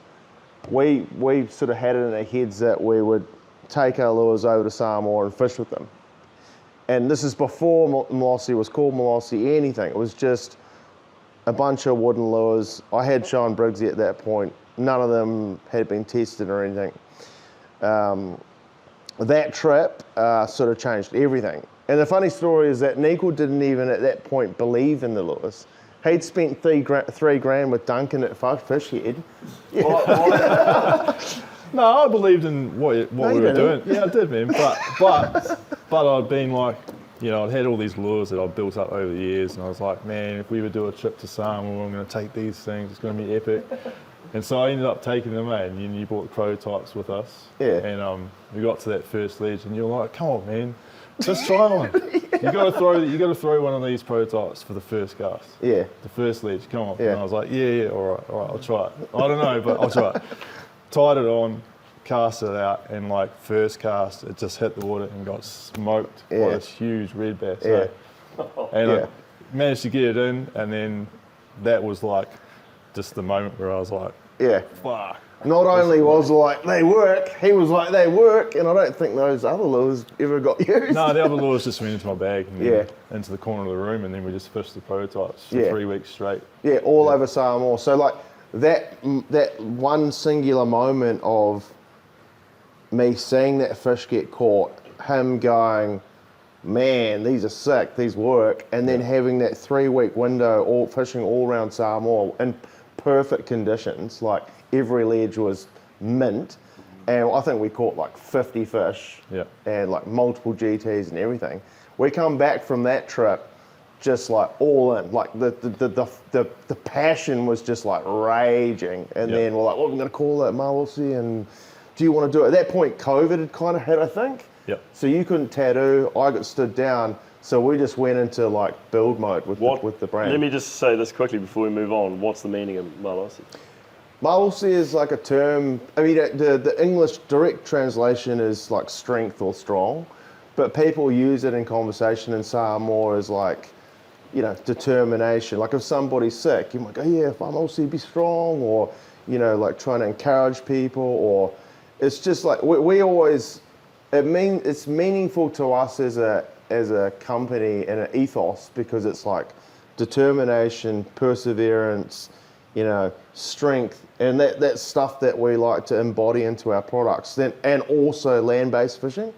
It's like you got to push through all that stuff. You got to, you know, it's hard. Everything's hard. Building a business is hard. Making lures is hard. So it's a good word to use. That's what it means. Strength, strong. Yeah. I'm trapping. You guys are so freaking tired. Big day, bro. Yeah. So, but I think it's pretty cool to just talk about that first trip, because as you know, we just did this film competition, and for ages we were thinking about what are we going to do, man? What's the concept? Talk about TFI, Top of the Film Invitational. Yeah. Basically, they invite 10 teams or 10 creators to tell a story, and then everybody votes on which film they think is the best. And for us, we just knew that it had to be trying to go back to Samoa and recreating that first trip that just was so like... monumental. Yeah, It's like, yeah. But, you know, it's a lot easier said than done, and, well... So you guys Yeah, you poured in a bit of heart into that film, man. I'm yet to watch it. I haven't had the chance to watch it with After, but I'm actually like very excited to watch it. And we're going to sit down and watch it. I want to watch it with you guys, man. So, yeah, I think from what I've heard, you guys have done an incredible job. Like with your background, you know, Zoe on the cameras, you guys have all just crushed it, man, by the sound of it. Thanks, bro. Storytelling, good proper cinematography style, like creative style. Yeah. And a good storyline. Jesus, man, I hope it lives up to your expectations. Dude, I'll tell you if it doesn't. Well, you've seen it. What do you think? I thought it was amazing. Yeah. Like, even out of context with the TFI, not trying to compare it to any of the other films there, it was a sick film. Like, it tells the story of Malosi and your origin and the tale of the two brothers. It's very... I know you guys, so, like, I really loved it, seeing you guys together fishing. And, yeah, I feel like the shots that you got were so... Everyone kind of follows like a bit of a, let's sit down, do an interview here, and then, we'll cut in some B-roll here. And like the other films... like a formula. It feels very generic in some ways. Yeah. And your guys' film was raw and also at the same time felt like an actual film.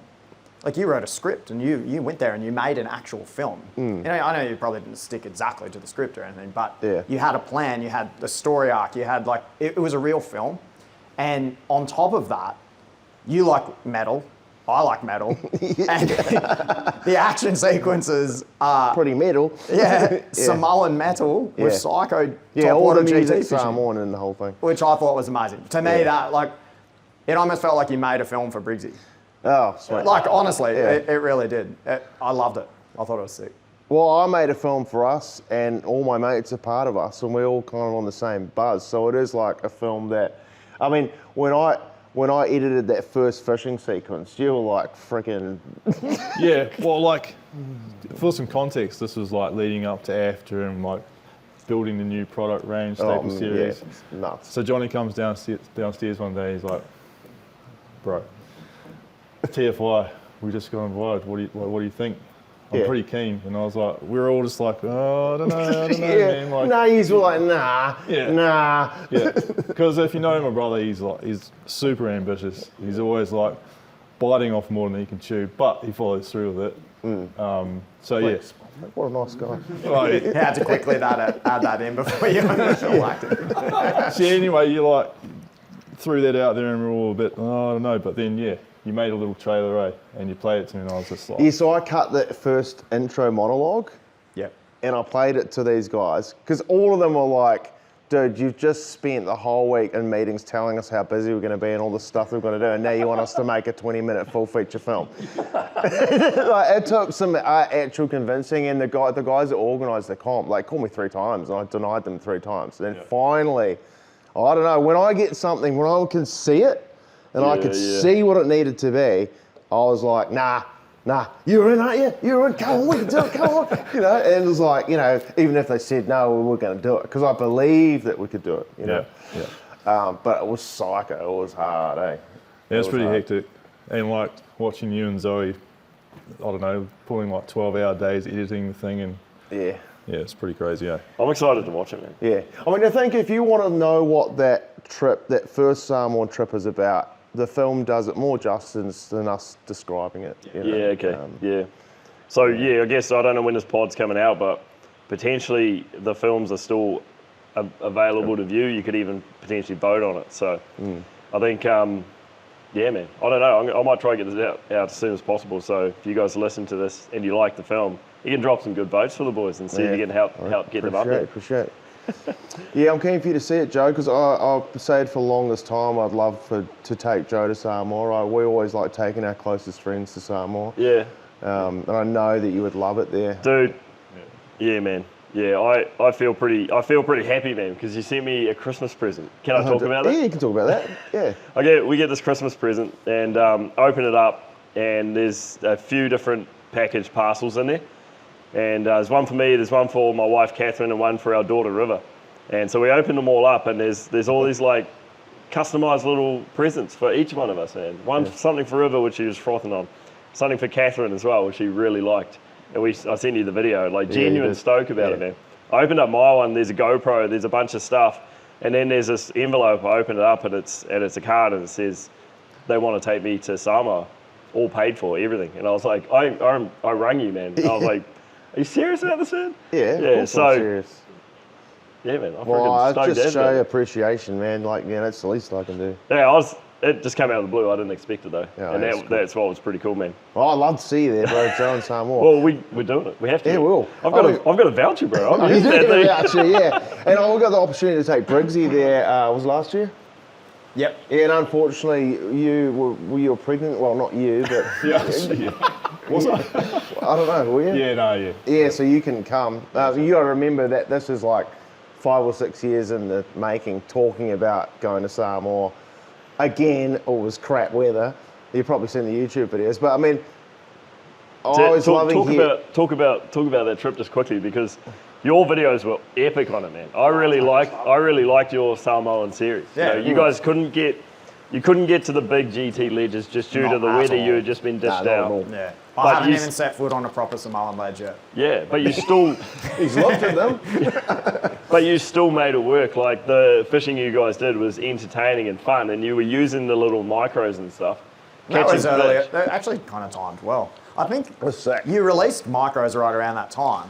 And It was like it was meant to be or something. if we could have fished the proper ledges, we would have just thrown vaders or something the whole time, not Yeah. even thrown the micro. Yeah. So it was like the universe forced us to do the correct thing for Malosi at the time. Yeah. So Yeah. you were wading the lagoons, wading all the nice little zones, man. Yeah. And just catching all sorts of different species and stuff. Well, for me, it was like we're doing different shit anyway that I'd normally do. All the plans I had for them were out the window. Yeah. So I was just like, let's just look at the map. Well, that looks cool. We'll go down this dirt road and see where it takes us. It was sick. How many times did you fall over? Tell me about, mate. What shoes were you wearing? Yeah. Actually, which What are shoes you were they? talking about, brother? I was waiting for that.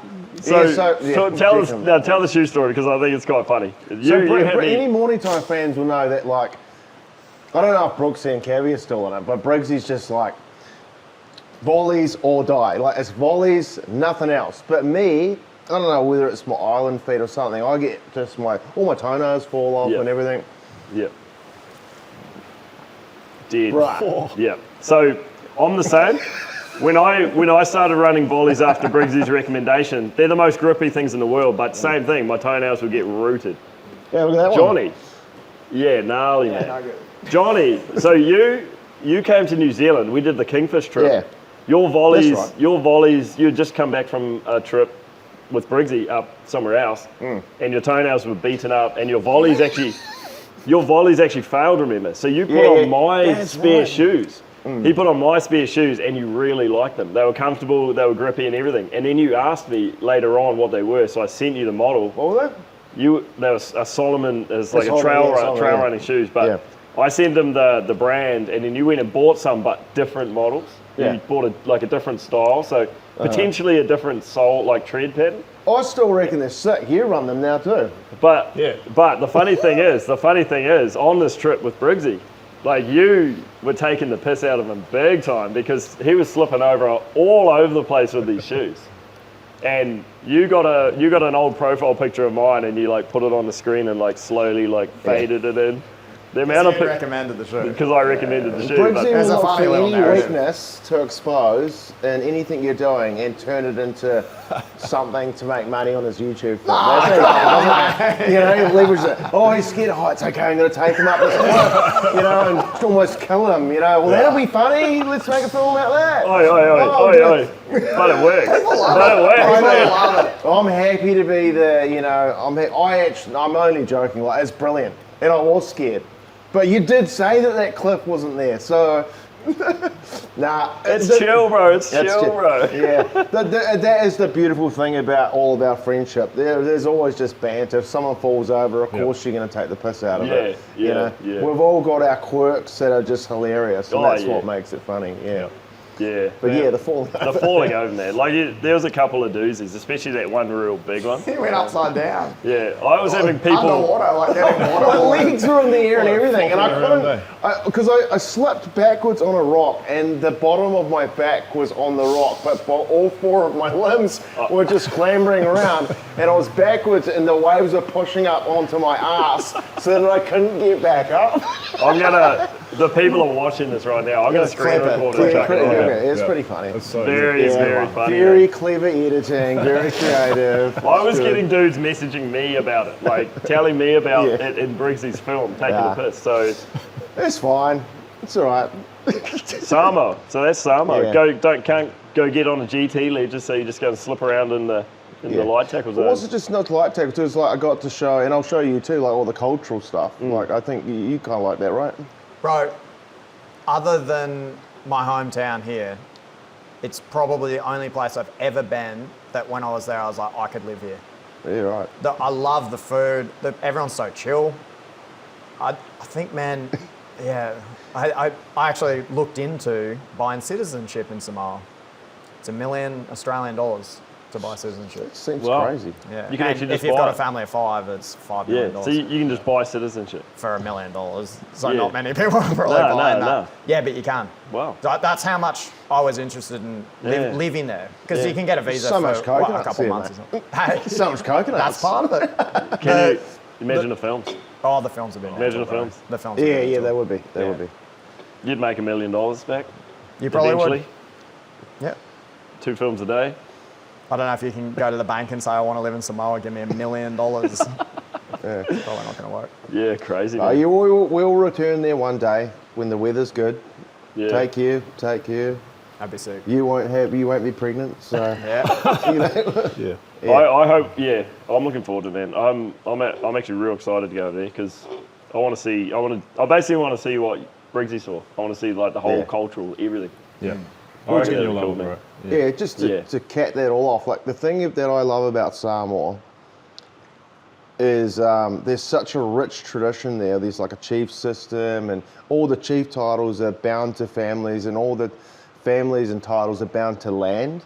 So there's not a lot of government-owned land. Like every piece of land is like passed from title to title, family to family, generation to generation. So you know, if you want to go fish some remote land, you got to talk to somebody who is basically at their front doorstep. It's like, hey, can I please go there and fish? And the same as with the tourism industry, like, I'm not throwing shade, but you look at somewhere like Fiji, there's just so many resorts and hotels and charter operators and boats and this and that. It's just like, it feels like the culture is sort of a bit, it's not as intact as Samoa because Samoa is so raw and so like pure, and for the fishing, that is just what you want. You don't want hotels everywhere. You don't want it to be this fishing destination. Yeah. And I'm not saying everybody go to Samoa, because even if you did, you don't speak Samoan, you can't get to the ledges. But if you know some Samoans, you should go with them. Yeah. No, just touch on that though. So you need to know the people. You can't just go and fish some random zones. No, because it's like if someone rocked up to your pad and just started walking through your front yard to get to your river and just started nuking all the trout, then bug it off. That's like, that ain't cool. You know, you got to go there and just respectfully ask and tell them who you are and take the time to have a chat, maybe give them some money or something, and just say, hey, I love fishing, and can I go fishing? Maybe if I catch a certain type of species, I'll bring something back. And a lot of the time they're cool with it. But I'm just saying that I like Samoa because it feels like if I go rogue enough in the bush and pop out somewhere, there's a chance that no one has thrown a lure here, ever. You know, that's what it feels like, eh? Yeah. 100%. And I want you guys to feel that, because that's harping back to that origin thing. That's what started all of it. That's like ignited that passion, that feeling. Yeah. That's exciting, man. That's a super exciting thought, actually. Yeah. Those like unfished ledges. There's not many places in the world where you can get into that sort of zones, eh? Yeah. And you've told that in your TFI film. I have told it. Yeah, we have. Yeah, okay. Oh, I'm keen to watch that film, man. Nice. Do we want to cover off anything else about lures, or You got any more thoughts? I think we've covered it a lot with the lure side of things. I mean, maybe like, what was just something more with Briggsy? Yeah. I thought that stuff was really interesting when you were talking about lures. Yeah. Like the perspective you were giving. It was really cool. I can't remember exactly what you were saying, but at the time I was like, oh yeah, that's really... We're doing I good, learned some boys. stuff. I don't know about you, but I feel like, how are we even doing this? I'm so frightened. Yeah. So, but like, you know, like we're all here, like, and we've talked so much about Malosi. Like, what's something we could talk about Briggs? Just, I'd be interested to hear what the future plans are for both your channels, especially you, Briggsy. Like, you got a lot of family stuff happening, which is awesome. But what are you going to do? That's always the challenge with doing trips. Like, I'm sure Joe knows all about it. You have family, and if you go on a trip, most often, more than not, you're leaving them at home. And, you know, a lot of people travel around the world for business and all sorts of stuff, and that's normal.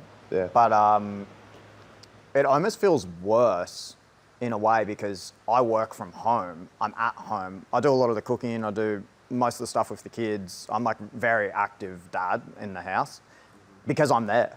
Like, my missus goes to work.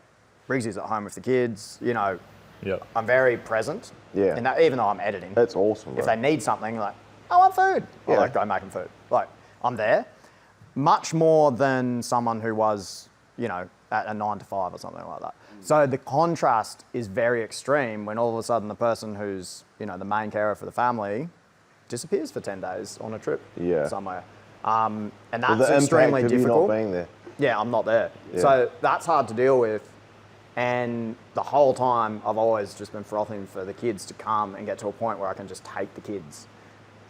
So I've been doing trips. I go to like lower level zones where little Sonny can come. He's turning 10 in a couple of days. So he's not that little Sonny anymore. He's medium Sonny. Yeah. But you still don't want to take him to some climb where he potentially dies. Dangerous thing, yeah, everything's like at his level. Everything's like... Glad to know that you care about, you know, that my safety is not as important as Sonny's. You're a full-grown man, mate. Exactly. I'm fat. I can't do that. I said to you, my body doesn't do what your body does. He's a pro climber. He does it in his spare time. He's got any freaking 3-point attachment weird thing. Death triangle. Anyway, death triangle. So, yeah, I guess the transition from me bailing solo and having to leave the kids behind, there is this long-winded transition where it will get to a point where I can take them every time. Yeah. And I'd love to do that. It's cool to see, man. Yeah. The videos lately, especially with when you're out with them, have been cool, man.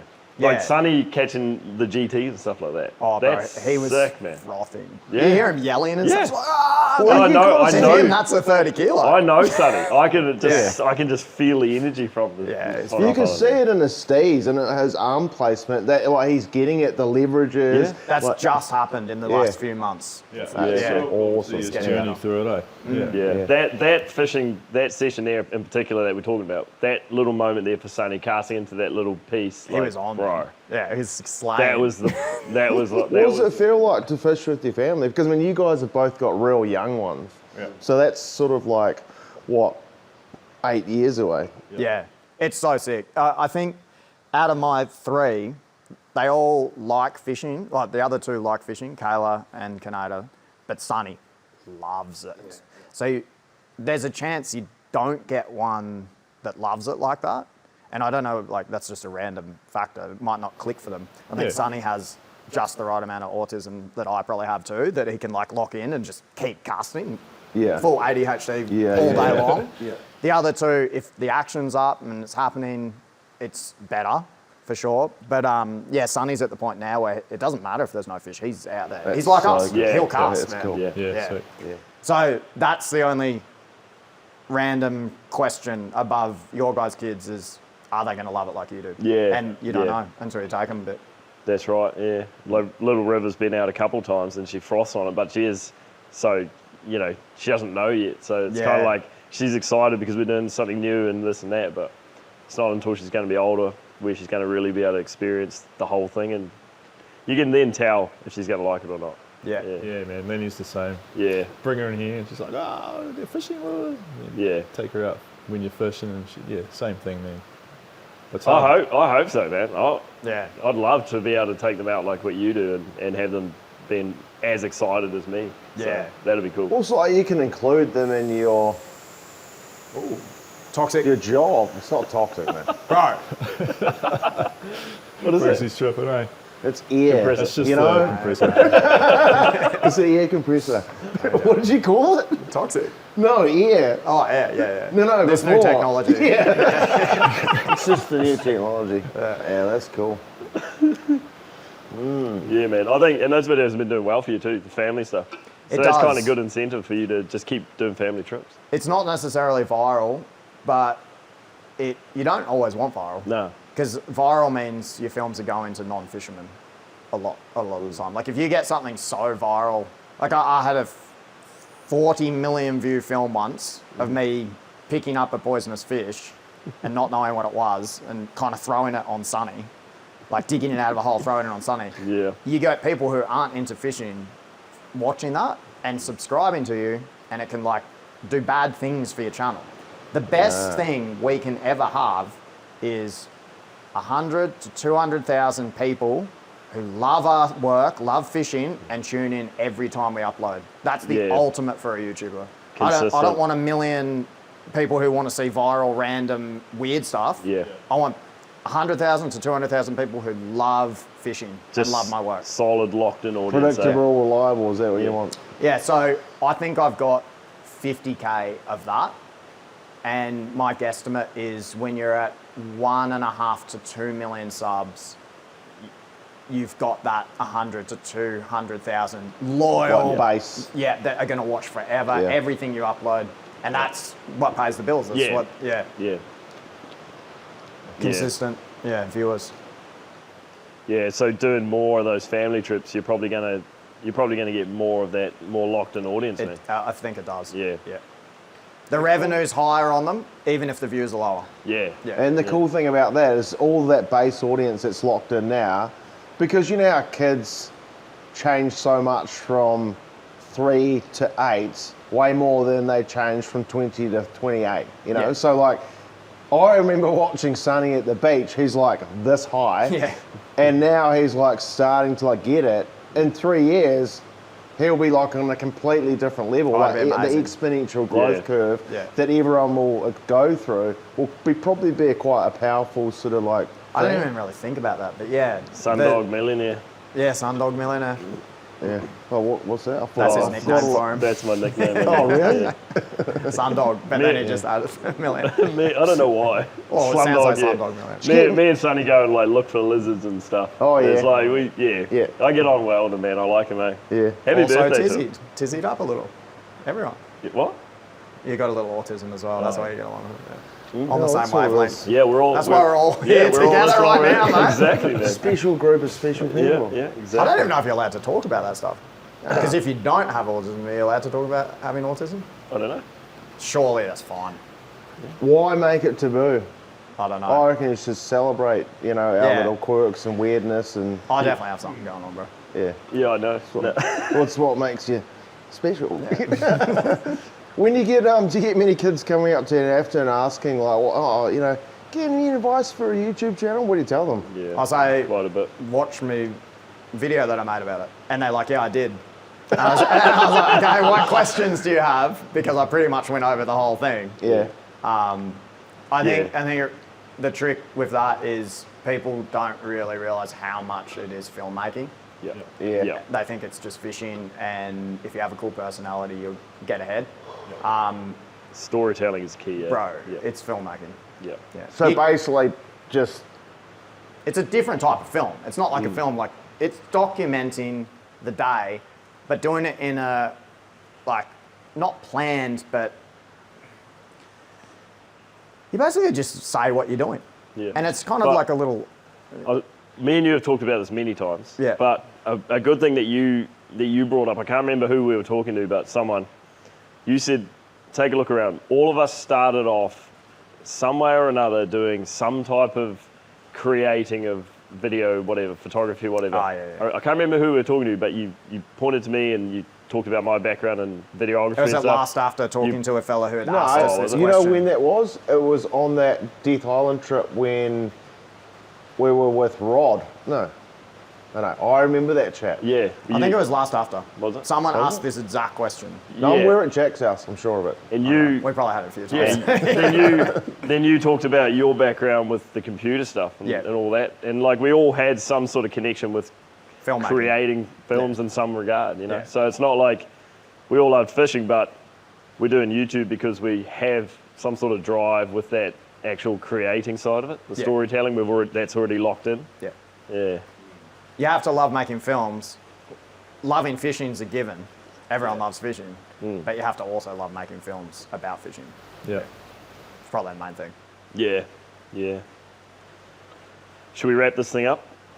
Should we finish off with a couple of takeaways? I'll go first with the takeaway. I think I'm going to try and get this podcast out before the TFI is over. So my takeaway is go and watch the Topwater Film Invitational, all the films on there. Watch the Malosi film, and if you like it, make sure you give these boys a vote because they work bloody hard for it. So they'd really man. appreciate that vote.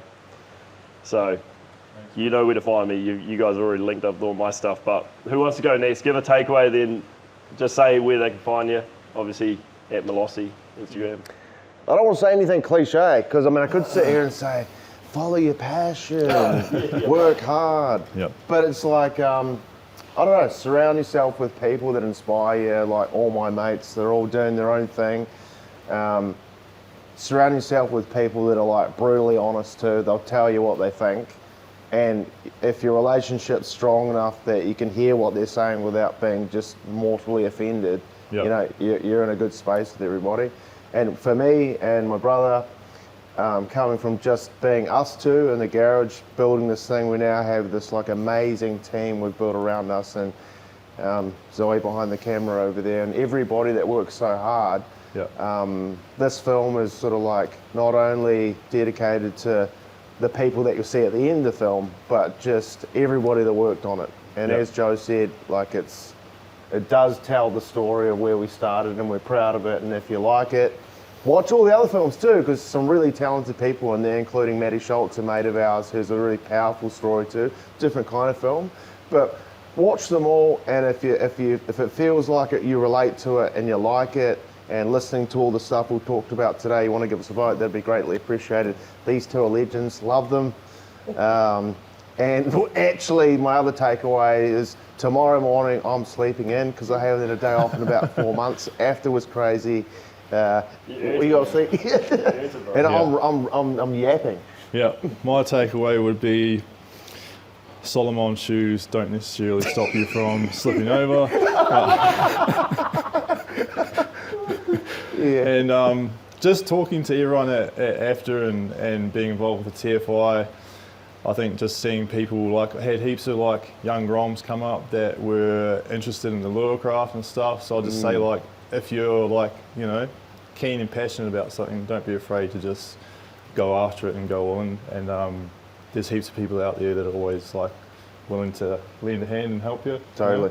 Yeah. And frustration's all part of it. Yeah. Just finish on your art too, man, because we were going to bring that up. But just like, so your art, you guys would have all seen the prints, the Malosi prints. Like that's, my guy right here is doing that with a ballpoint pen.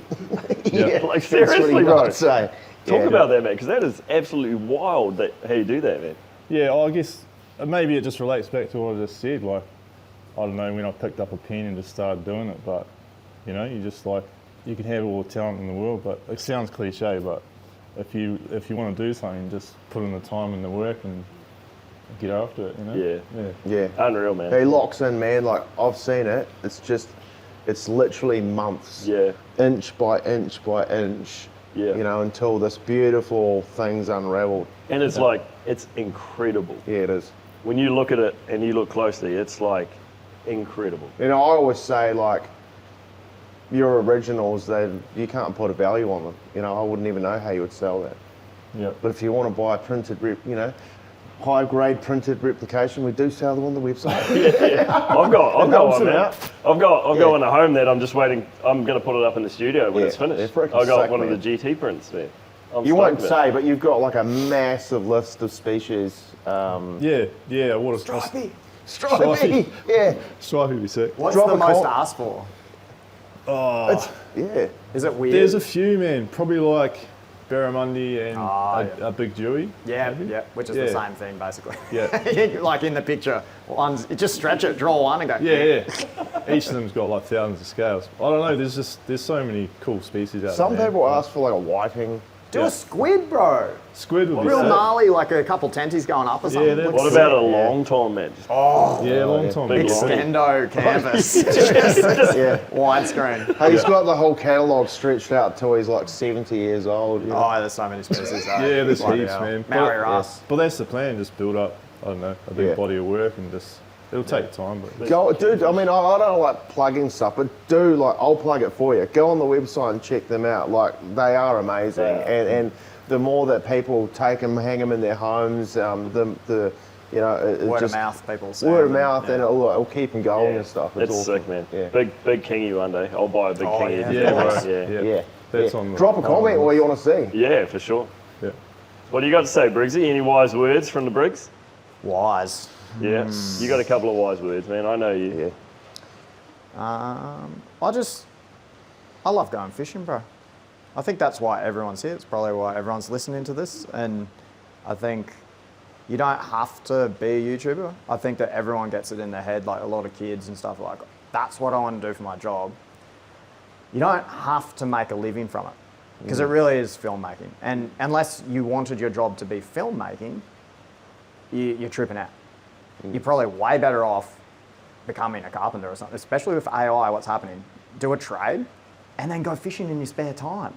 You'll probably enjoy it way more than if you make it into your job. I've somehow, and you're pretty good too, we've got it to a point where we can press record and do our thing. And we're natural at yapping about what we're doing and it doesn't disturb us too much mentally, and we can still enjoy fishing. But man, it's bloody hard work. Filmmaking like that and the editing and stuff, it's really difficult. It does take your fishing too. You both have told me it's like these guys never cast unless there's a camera rolling. You have to. One thing about that is I always say people, like if a mate wants to come fishing with me in New Zealand, it's like, yeah, man, but we're not fishing, we're filming, you know, because that's always a priority. Yeah. But So you're guess right that's- though. Like me and you are pretty zoned in, and it just comes natural to us. But it still does take away from We're it, working. We yeah. are working when we fish, which we love doing, but it is working. So I think if you love your fishing, don't get so caught up in like forcing it to be your career or something like this. Just do what you do, and then in your spare time, like actually really enjoy fishing and have that as your escape and continue loving it throughout your whole life. It doesn't have to be a job. Yeah. YouTubers that have longevity and are successful are almost equally passionate about filmmaking and that editing process as they are fishing. 100% agree with live that. 100% agree with that, man. For me, anyway. Yeah. And where do they find you, bro? Type Briggsy. Just type Briggsy. Briggsy sport fishing. You don't have to type that. I think it just comes up as type Briggsy. Yeah. Yeah. Oh, good chatting to you, fellas. I just want to quickly say, sorry. Go on. I just want to say thank you for coming all the way from New Zealand. It's only 3.5 hours, man. Yeah, I know. It was but- further for you to get there. Yeah, than me. true. Yeah, so it was a bit of a and mission. Briggsy being the family man is quite hard to nail down to stuff like this. And you should have seen it today. I could see these boys are sweating. It's actually hard work talking to so many people. I just want to say we really appreciate your time and effort. It means a lot. Yeah, Thanks, boys. I appreciate the opportunity, man. It's been bloody good. Yeah. It's good times. Good times. So What next about year, yeah, you're coming, bro. Next year, we're going for we're going for after 2026. You reckon we're going to go? Are you going to get best large booth next time? Nah, man. It's the big buck. You're going to be dropping that $250,000. Nah. Nah, man, stay We'll humble. see. It all depends on how much stuff we've got to show. Yeah, I'm happy to keep it small. yeah. It's cool. That booth size this year it's was pretty It was good. size. Yeah, Yeah, it was good. It was good. Yeah.